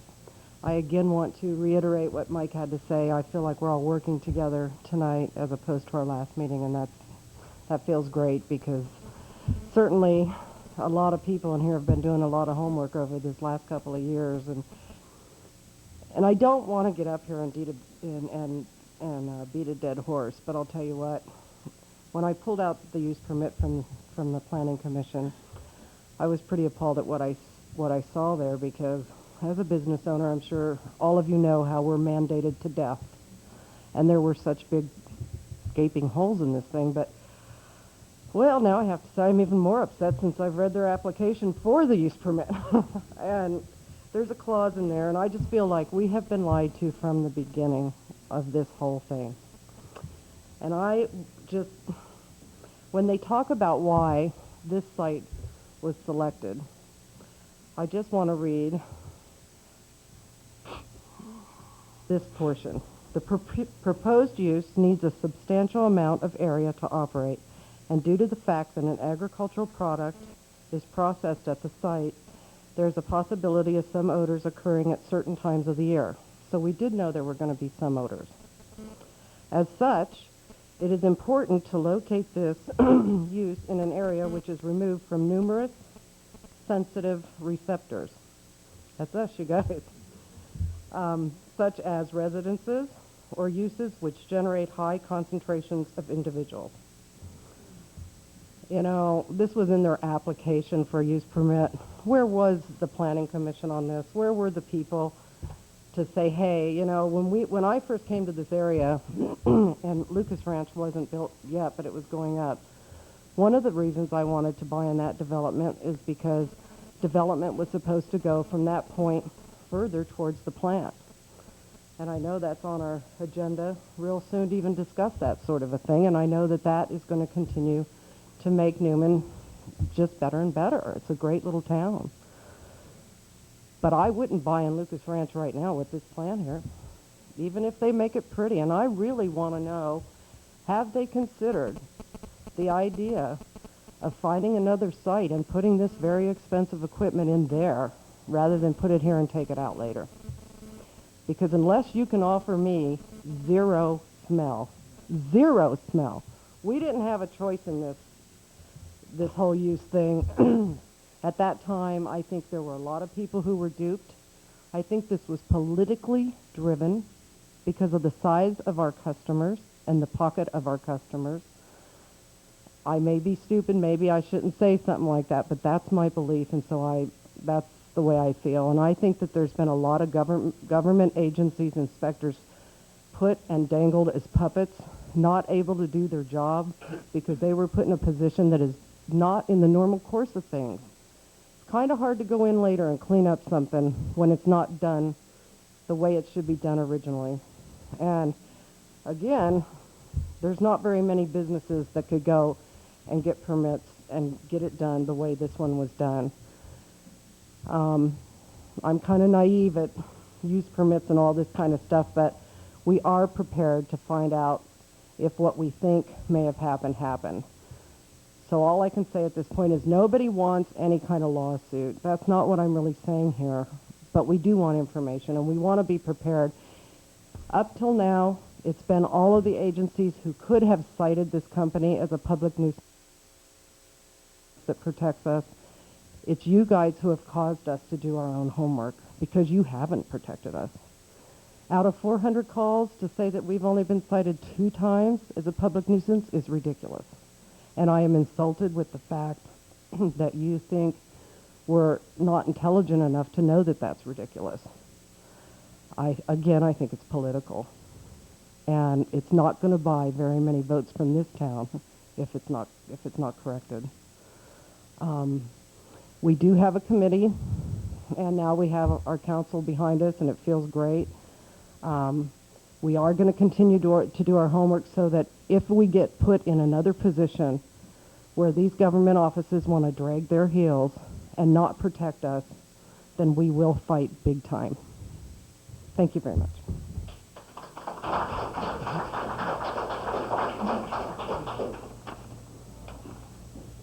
I make a Thank quick you. comment? Go. No, it's all right. Let's let him go ahead. I was wondering if someone maybe could address the concern that Carol brought up about the application for the use permit, and that they disclose that odors may come up, and then it shouldn't be built around, receptors, which would be the residents. How did that happen? That it was. I'll try to be very brief because time's moving on. Maybe that can be answered by the Public Works Department. When this first came up, I'd heard of this tartaric acid thing. I thought, well, okay. So when we had the meeting, because one of our board members, who's chairman of the board, Ray Simon, went to Italy, talked to these folks. Now, we're always trying to foster economic development with people in other parts of the country because they're looking to come to the United States. I remember the meeting very clearly. The older dad was there, the 2 sons and staff and everybody else. And I said, I want to know about the odor because I'm living with the tallow works for 52 years and I'm trying to get rid of it. And I'm having you want to smell rotting meat, boy, let me tell you. It doesn't make this one. Anyway, I kept asking now, and they said, no, there's some odor there. But, so we're looking at Oakdale area and we're looking in this area here. And so I said, well, if there's anything that we can do to help you get here, because jobs and this might lead into other things. Misguided? Yeah. I mean, I didn't have a clue it was going to turn out like this. So if you want to blame part of it on me, okay. I didn't know. I was looking at creates jobs, might bring, the retention and expansion of businesses. We're trying to work together on other concepts between the council and the county government. And this thing just went sideways. And it got worse and worse. Over there are differences. But I think the methodology of how they tried to handle the waste here was totally, obviously wrong. And now we're reversing and trying to get back on track. So as far as from that end of it, I never saw the application, never came to the board because there are issues that come before the Planning Commission. That's where it stops. Unless it's appealed or something, we're the final authority. That's the final government there. So I never saw the application. But I was, when I talked to them, I wanted to be absolutely sure that we weren't going to have a problem. No, we have a little odor, but nothing bad at all, and this and that. And I thought, well, it's way out there. Fine, if we can get started and get a good relationship. As I say, it was misguided. Wrong. Didn't work. If I'd have known what I know today, I said, Pat, you can have it over there in Oakdale. Be truthful. I don't know. Okay. If Ron can answer your other part or not. Go ahead, Ron, if you'd like.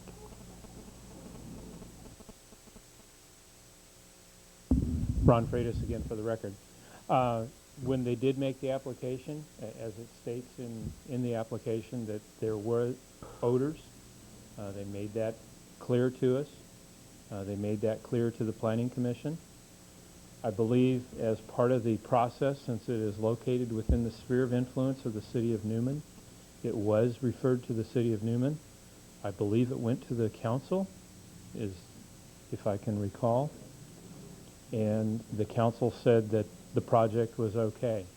I was not in attendance at that meeting. I don't know if the proponents indicated that it would have some odor, but the process was we received the application.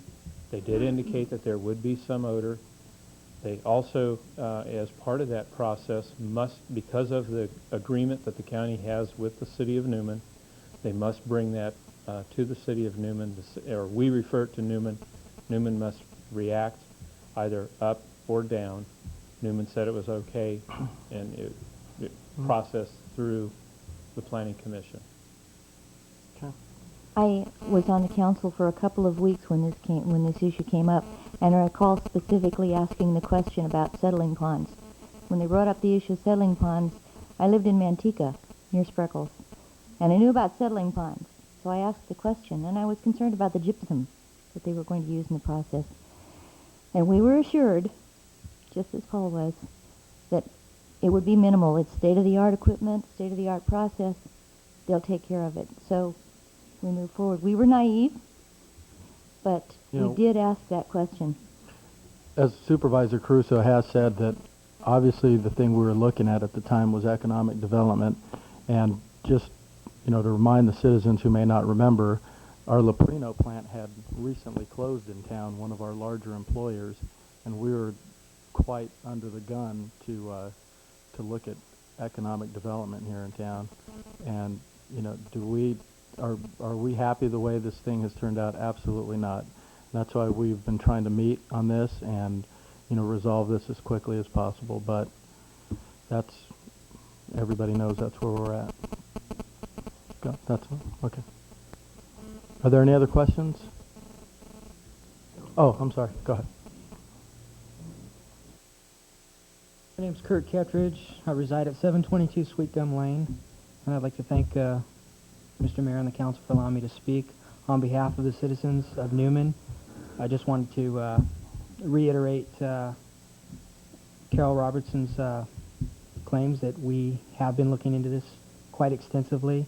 We have been doing a lot of homework that our officials should have been doing, and we have been speaking with the environmental attorney, and if these issues aren't resolved on behalf of all the citizens of Newman, we will seek a class action.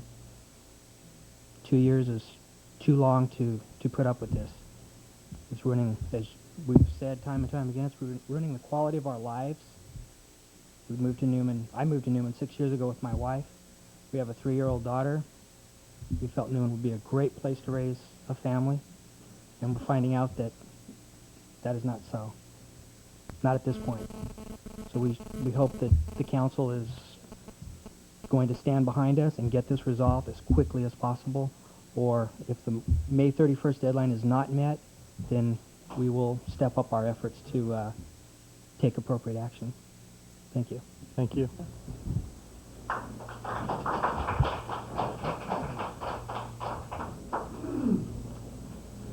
My name is Don Smith. I'm in 807 Sweet Gum Lane.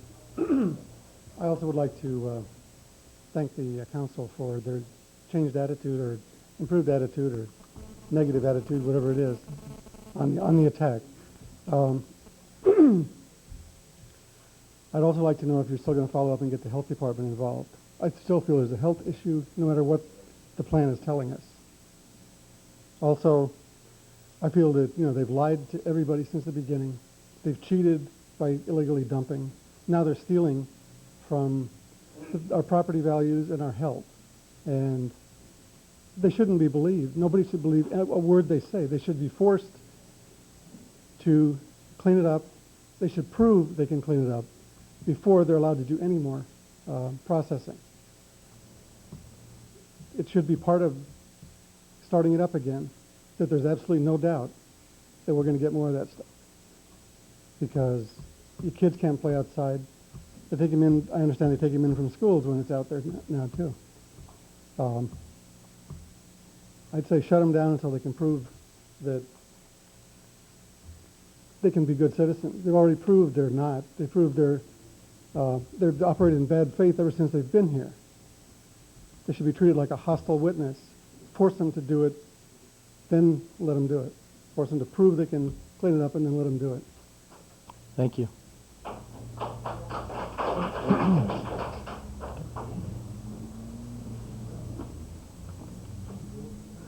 My name is Leonard Holmquist. I live in Gustine, and I don't like your stink.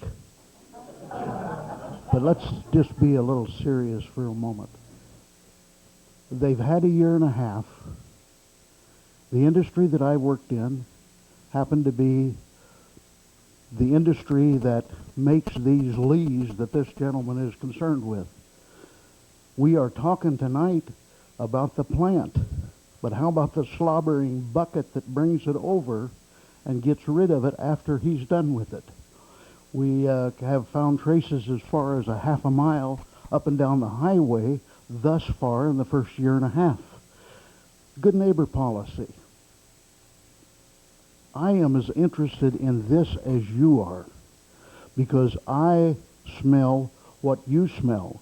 The unfortunate part is you smell it first.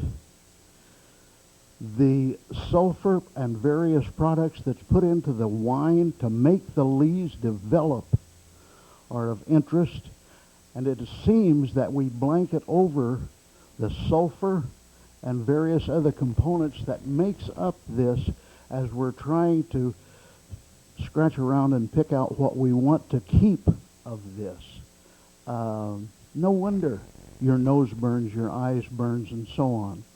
If you were privy to the operation of seeing them open a tank after the good wine has been lowered and taken off, and then we get to the lees, you would notice the man that's opening the door will have on either a gas mask or he will have on breathing equipment so that he doesn't just breathe the raw fumes coming off of these lees that is being trucked over here to the west side. Sir, with all love and respect, I hope that the next group of people that come to you, please just forget about the west side. I know I'm in a different county, and I say that with proper respect. I hope it's taken that way. But believe me, this goes across lines. Whenever I go to Turlock, I only have one way to go to Turlock, and that's by the aromatic view. I think your tallow works would smell much greater, but I hope that it don't go in at Crow's Landing, as I read in the newspaper, as possibility. We have one big problem, and let's try to get it solved. My time's up. Thank you very much.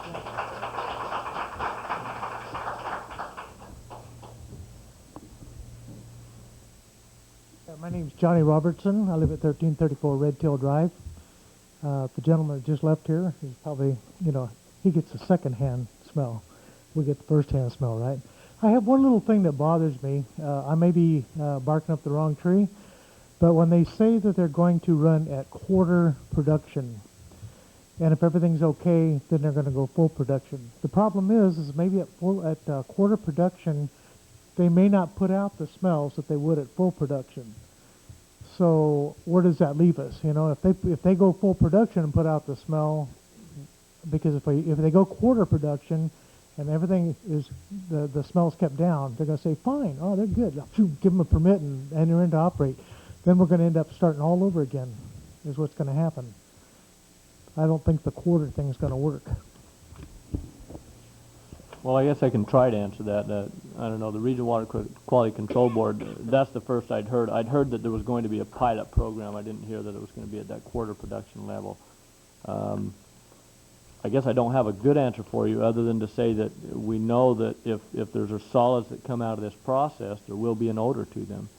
And there will be, the company has said there will be various tests and et cetera done to ensure that there are no solids left in the water that comes out of there. And that's the control that they've told us that they're going to use to determine whether or not there will be odors coming out of there. I don't know if, Victor, if you had anything to add to that, but.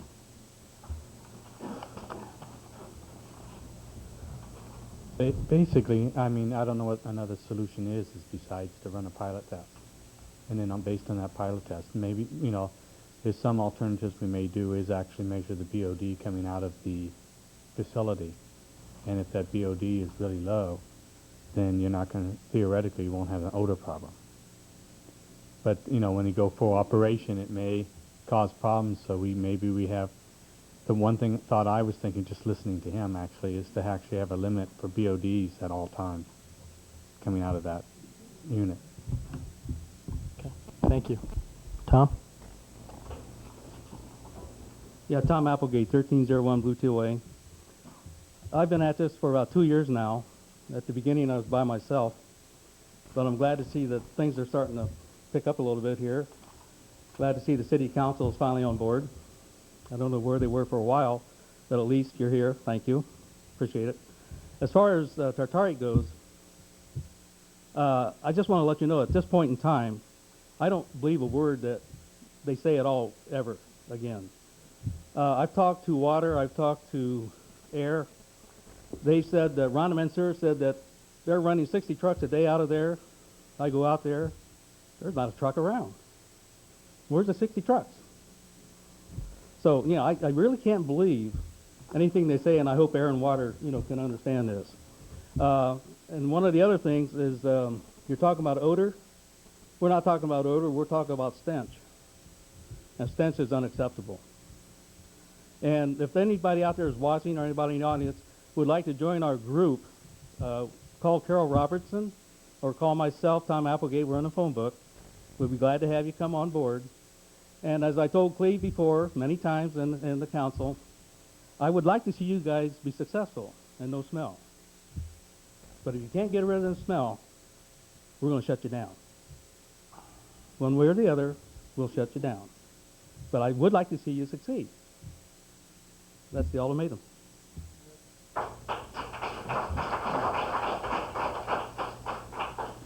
Thank you, Tom.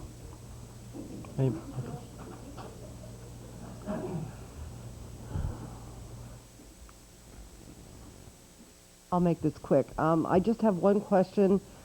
Can a regular citizen cite someone or start a process to cite someone as a public nuisance, or can that be done through our city attorney? Do we have to wait for the smell, air pollution to come out and smell it and all that before? Are they the only ones with the authority to do that, or can Ours would be more the way of a traditional lawsuit for public nuisance, but the answer is yes. How about a private citizen? Private could too, but that would be, of course, you. Right. Okay. Thank you. Thank you. Who do you call? How do you do that? How could a private citizen cite someone? Get their own attorney? Yeah. Okay. Is there anybody else who would like to address the council? Okay. Just ask the water Sure. board one more Mr. question. Izzo? Yes, Mr. Izzo, sorry. We were talking about putting this on the agenda to, you know, hopefully maybe have them clean up those ponds before they even begin the trial. Is it a way to stipulate somehow that if the test at quarter production doesn't work, if it works, okay, great, and then they go into full production, if at that time during full production, if the odor begins to come again, can we shut them down at that point? Can we have some sort of, you know, a finality to this so that we know exactly what to expect? An order could be written that way, sure. And I'm going to go talk to my executive officer tomorrow morning about it. I wanted to bring that up so that you might have that fresh in your mind when Right. you go talk to them. Right. Thank you. Sure. Mr. Izzo, our city In attorney order has a to question. approve that, that would then have to go on the agenda for the July meeting, or can you do that? Well, there's two ways it can be done. Either it can be done by the board, depending on, a lot of time, how volatile the issue is, or the executive officer can sign a cleanup and abatement order. Go ahead, Sheila. Question for Mr. Izzo. Go ahead, Mr. Izzo. Another Sorry about question. that. You might want to stand there just in case there are any more That questions. $350,000 in fines, could part of that go to pay the salary to have someone job sited out there at all times, either air quality or water pollution? I'd have to check with my lawyer, but I don't think you can. Part of the problem has been by the time, the people arrive, it's dissipated or gone. Well, under our order, if you're smelling it off-site, Hmm. it's a nuisance. That's in our waste discharge requirement. If anyone is smelling it off-site. Including me, right. And I've gone there and I've cited them and, given them notice of violations. They've been fined for it. And, obviously none of those have worked, so we have to step it up to something else. Uh-huh. But if the smell is gone by the time you arrive or your deputy arrives? Well, in my recent inspections and we also have people go by weekly. But in my recent inspections, there's always been an odor off-site. Okay. Thank you. Any other questions? Okay, I'm going to bring it back to the council to hear last comments and questions. Are there any last comments for our staff? Kelly? No, I think I've pretty much, my main concern is just getting that on the agenda for the water board and Okay. seeing what we can get in there. Okay. I just want to make one last comment before I do want to thank the representatives from the state, Mr. Izzo, Mr. Brooks. I want to thank the county representatives here, Mr. Stillman, Mr. Freitas, and our supervisor, Paul Caruso. And I most importantly want to thank that the citizens of our community came out for this. I will say to Mr. Callahan, Harold, you have a sense of where we're at on this. You have a sense where our community is on this, and we have lost all patience in what's going on here. The thing I would recommend is that immediately tomorrow morning you contact the owners of this company and let them know what has happened here tonight and what we intend on doing. Next, I want to say that we have our meeting on July, or we're going to try and get ourselves on the agenda for the Water Quality Control Board for July 30th, and we'll inform the public as far as if we're successful in July or if there's a later meeting, but we will try and arrange something where if citizens in town are interested in attending the meeting as well, I will talk to the city manager and the council to try and arrange something to let all of our citizens be involved in that process. One of the things that I would also recommend, Cal, is one of the things that we've talked briefly about is it appears to me that with this process, with wastewater and these solids and everything else out there, Tatark may want to look at some point very near, if not immediately, to employ somebody that has a background in wastewater treatment operation, because to me, you need somebody out there who understands the process of wastewater, and if you could report back to us. And finally, well, next to last, I will again reiterate at our meeting that we had with Supervisor Caruso and our staff here and the county staff, we had asked for landscaping. You look to the east a little bit and you've got an operation there that's maybe there once or twice a week. They've got their weeds chopped down, they've got trees planted, and they're a good neighbor for not only the county but for the city. So I would recommend that also immediately you contact somebody to go out there and chop those weeds down and look at doing some landscaping. For the public here, I have in my hand a copy of the post-dated letter to Mr. Gary Carlton, who's the executive officer of the Regional Water Quality Control Board, outlining what the problems that we have had out here. This letter is post-dated to June 1st, 1999. It's signed by our city manager. And one thing I will ask is before that deadline comes is that we will, at the very least, our city manager and public works director and one other council member will go out to the plant again on the day before this deadline comes to inspect what the progress is. So you have approximately 5 days to make sure that a lot gets done out there. And again, as I said in the opening, you've heard what our concerns are. We have lost all patience in this process. We would hope that this plant would work and we could employ some people out there, and we could be a good neighbor in the future. But we just have to reiterate that we have lost all patience with this, and we're just not going to tolerate this for another season. With that, again, if the city manager wants to add something, okay. That's fine. Okay. And as I said, we'll let the citizens know what's going on here. We have every intention of informing you what's going on. Okay?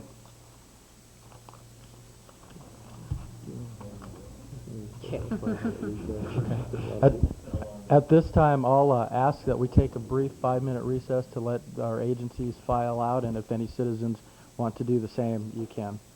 Thank you. Thank you. Good night. We got to go back and pick up. Where's my agenda? Jesus. Oh, I think you missed the 7. Oh, here we go. I got it. I've lost my train of thought. Same here. Did anyone else miss the Okay. train? Okay.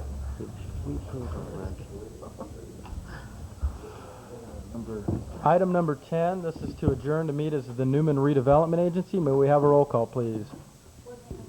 Present. Present. Present. Present. Item 10B, this is resolution number 99, next number, resolution authorizing approval of the Newman Redevelopment Agency to provide a loan and grant property to the Westside Village Apartments Limited Partnership for construction of a 40-unit senior citizen rental housing project and authorizing execution of documents connected with the actions. Cleve? Margaret's going to handle this. Good evening, Honorable Mayor and members of the council. This evening before you, I passed out the documents that is being referred to in these resolutions, where I'm going to talk about both the redevelopment resolution, which is focusing on the redevelopment loan to the Sunrise Partners, and also the transfer of the property, and also the documents relating to the home funding, and that's, you will act on that as the Newman City Council. Before you, you have 8 various documents. These documents are in draft form. They will be executed sometime in the future as the need dictates. Some of the documents will be executed quite soon as the purchase of the property occurs. Some will occur at the time that the tax credits are awarded, which should be the middle of June. The home funding, and that has to coincide by the day between the tax credit allocation and the home funding disbursement. You have in the RDA portion an agreement to record affecting real property and affording housing covenant that sets up the guidelines on how the project is to be developed in compliance to city of or the Newman Redevelopment Agency plan. There are issues that the state has passed that any housing project, it has to be at least 15% low income. Those type of things are covered in the first agreement. The second is the loan agreement, which sets up restrictions for things such as the use of the funds. When we loan this money, they can't just use it for anything they want. It's quite restricted on how the funds are dispersed. The insurance requirements, permitting process, and so forth. It also will deed the land that the city will be purchasing to the partners for the senior project. And the third RDA agreement is the promissory note for $377,790. This is at 3% simple interest for 40 years. Payments will be made from the cash flow, the operating income minus the operating expenses. At the end of the 40-year period, if there is a remaining balance, it is then due, the total amount will be due and payable. Under the home agreement, which is the next item on your agenda, you have the Home Investors Partnership Program Development Agreement. This sets up the requirement on how the partners use the home funding. Many of the wording in both of these sets of agreements is similar, but one applies to our redevelopment agency and the other to the federal funding for the home program. This also has a regulatory agreement which sets the agreement for the loan requirements, such as for the home funding you have to spend 100% of the funds on low income, and also the promissory note for $812,000 to the partnership for the purpose of construction. The conditions of this note is the same as for the RDA note, which is 3% simple interest, 40 years, payments made as the cash balance has funds available. The last 2 items are miscellaneous. One is the inter-creditor agreement.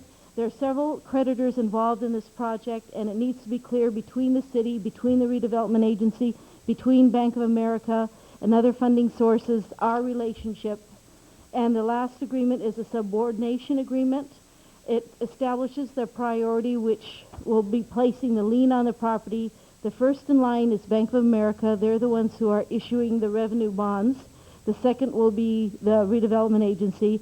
Third will be for the home funding.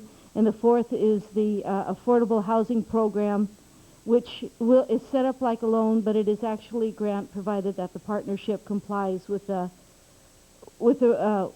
conditions that have been set for the affordable housing program. That particular grant was $200,000, which we awarded back in October. So tonight, staff is just asking that council give the go-ahead to authorize Cleve to sign, to process these documents as they become necessary. We're in the process of closing escrow for the property. That should be done in a few days. Then we have to do a lot line adjustment because not all the property is necessary for the project, and we have to split it now, or otherwise if we have it under the project, especially using home funds, we can't come back at a later date and say, well, we're going to take a piece of this project which was paid for by the home funds and do something else with it. So we need to split the lot now. And then after that, soon after that, we have to switch title over to the West Side Village Partners, and the project will then be on its way. Margaret, if I can say, the mayor just asked me, and I'll comment quickly, why they weren't giving these agreements. There's a lot of documents here for you to look at, why you weren't given this earlier. We apologize for that. It's because we did not receive it, unfortunately, but we do need to move this forward. If we have, I believe, a June 3rd or June 3rd deadline. June 3rd deadline in order Right. to keep this project moving. Right. I guess it's nobody's fault. It's just that these things are moving very fast and getting all the agreements in place. So we apologize for bringing these to you just at tonight's meeting. There is a lot of information there. Thank you. Are there any questions for Margaret? You were done with your report, Margaret? Yes, I am. Okay. Any questions for Margaret? Just wondering if all goes well, do we have any idea when the groundbreaking might occur? This fall. October 1st was October, the, yes. October 1st. And then They're gonna construction's start. supposed to be completed October of 2000, That's according to the timeline. Oh, really? Yes. Oh, excellent. Any other questions Just for a Margaret? year, just a year Pardon? for that, huh? Mhm. Once they break ground. Any other questions for Margaret? I want to, before we adopt this, I want to thank our staff for all the hard work that they have done on this. I want to thank the council and former council members, Bob Naveau one, who helped see this project through, and we could finally see the light at the end of the tunnel on this project. But I want to thank, again, our staff and everyone involved in this. With that, can we have some direction on this item, please? At this point, we're dealing with the resolution that's before the Yes, redevelopment 11, agency. 10B, Okay. 10B. Move approval of item 10B, resolution approving, as shown. It's a very lengthy explanation, but I'll second that. We have a motion and a second. All those in favor state by saying aye. Aye. Opposed? Motion passes 5-0. Item 10C, this is to adjourn to the regular session. Item 11B, this is a continuance of regular business. 11B is a resolution authorizing approval of City of Newman Home Program loan to the Westside Village Apartments Limited Partnership for construction of a 40-unit senior citizen rental housing project and authorizing execution of documents connected with the loan. Margaret, this is basically the same? Okay. She already covered that, yeah. Great. Okay. Can we go ahead and have some Can we have some direction on item 11B, please? move approval. Second. We have a motion and a second. All those in favor state by saying aye. Aye. Opposed? Motion passes 5-0. Item 11C, the status report on request by Lloyd Bigelow of M&M Chevrolet for assistance and relocation of business. Cleve? Just quickly, you have the letter here from Lloyd Bigelow. We did just receive this, I believe it was on Wednesday. We have been doing research prior to that, and we have some potential solutions. We're working on them. We should be able to come back to you with a recommendation at your next meeting. But because this was presented to us, I wanted to give it to you to show that we are working on it. There just wasn't time to put a good, solid recommendation in place prior to this meeting. But we will be bringing that back to you at your next meeting. We should have an answer. June to that. 8th? Yes. Okay. Any questions, brief questions before we move on? I would just request that when we do bring this back, obviously this is a very important issue because of the sales tax implications. I would ask that once they are moved and we sit down, again, we try and sit down with our car dealerships and try to see what their long-term plans are for the city as we try to improve our highway, development of our highway. So that would be a request. Okay, so this will be continued until June 8th. Item number 12, these are items from the city manager. Cleve? Just very quickly, there's been a lot of questions raised concerning the parking issue still in the north block. I just want to inform the council I have been in contact with the owner of the property. This is basically the veterinary clinic here in the north block. I will have a proposal back at your next meeting. I've contacted him and we hope to meet and discuss some options as far as what we want to do there. So I will be bringing that back at your next meeting. I tried to do it at this meeting, however, we weren't able to get everything together for it. So. Okay, thank you. Anything else, Cleve? That's all. Councilmember Martina? Nothing except the grass is growing. Thank you, Ernie, for making the grass grow. Library Park. Councilmember Altemuller? Nothing right now. Okay. Councilmember Radford? I just wondered, is anyone planning on attending this community meeting on the I-5 Corridor Industrial Business Park feasibility The time is terrible. June 2nd? What time? 1:30 to 2:45. Well, actually 1:30 to 5. But it sounds like we might want to be there. Would be a have good some meeting to- Are you going to representative attend that, Cleve? I'll be there. Okay. I can be there. Okay. Great, thank you. And I just want to say I was so pleased with the meeting tonight, and I'm glad to see that the community sees that we are on board with this issue. And I mean, we have been for a long time, but we haven't done a good job of showing it. So I just want to say I appreciate the turnout tonight and all the support from my fellow council members. Thank you. Councilmember Reed? Nothing. Okay. I just have a couple quick comments, just to update the business owners who may be watching this. Is we had our first committee meeting to revise the sign ordinance, and Bob Naveau is chairing this committee to review our sign ordinance and bring it back to the Planning Commission and the council to revise this. If you have any questions, feel free to give Bob a call if you have comments or suggestions on how we could actually make this sign ordinance work even better. So I would say, and I, okay, and or contact our staff as well. So I again want to thank Bob for chairing this committee. Secondly, I want to inquire. I had been contacted by a resident several times regarding the traffic over on Balsam and Driscoll. I guess there's a situation where when you turn left on Balsam, people have a tendency of cutting that corner pretty tight there. And one of the other things that happens is when you have the bus traveling west, you have a lot of people going around it and going quickly there. So if we can maybe look at, I know one of the things that tends to occur is the railroad crossing sometimes acts as a ramp, and you know, people go over that and have a tendency to go rather quickly when they go over that. So if there's some, maybe we could look at that. Maybe we could, I'm not sure if putting another stop sign there is the answer, because we have one going this way and this way, but it is a serious issue. I mean, there are some kids that's a drop-off point where the kids get dropped off from school and there's people racing through there awful fast. So if you could look into that and report back to us on that. So is it the traffic on Driscoll is the problem, or? The traffic on Driscoll is a problem going east and west, and then Okay. the traffic when they turn left on Balsam, they cut that corner right there and they're going at a pretty good clip there, and there's no stop sign when they turn left, but they're going pretty good. And I'm sure you've seen them when you go down that street, but they're going at a pretty good clip there. And like I said, that's a drop-off point for the kids that are getting out of school. Might be helpful to put the, what do you call it, the speeding trailer, Well, just something. the police trailer that shows what speed you're doing. Right.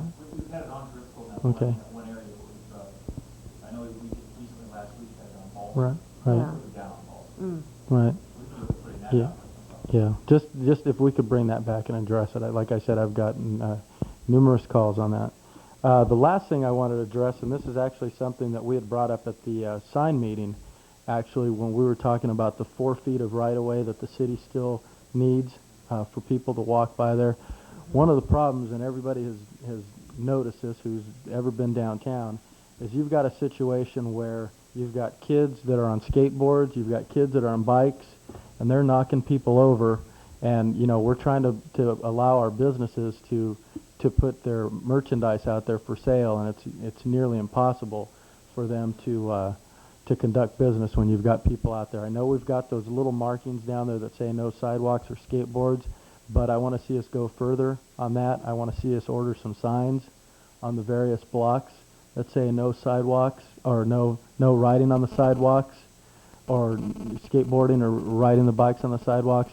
And one of the things, and I talked briefly to the chief about it, is looking at something that that has a penalty.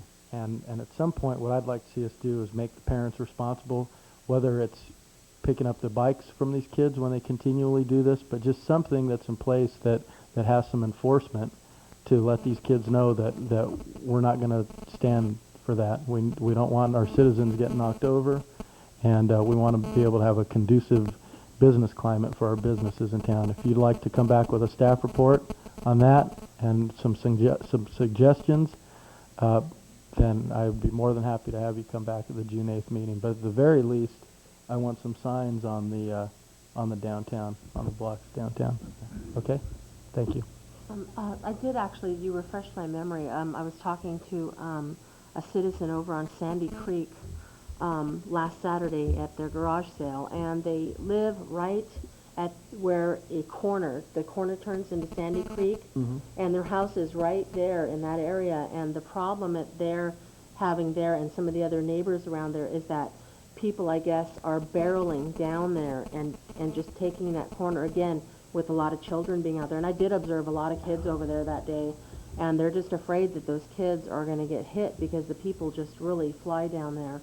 So they wanted to know if I could ask if you might have someone either look out there occasionally, especially they mentioned when the kids are getting off school, then the kids driving home from school are causing some trouble. And I guess there's been a couple of near hits, I should add.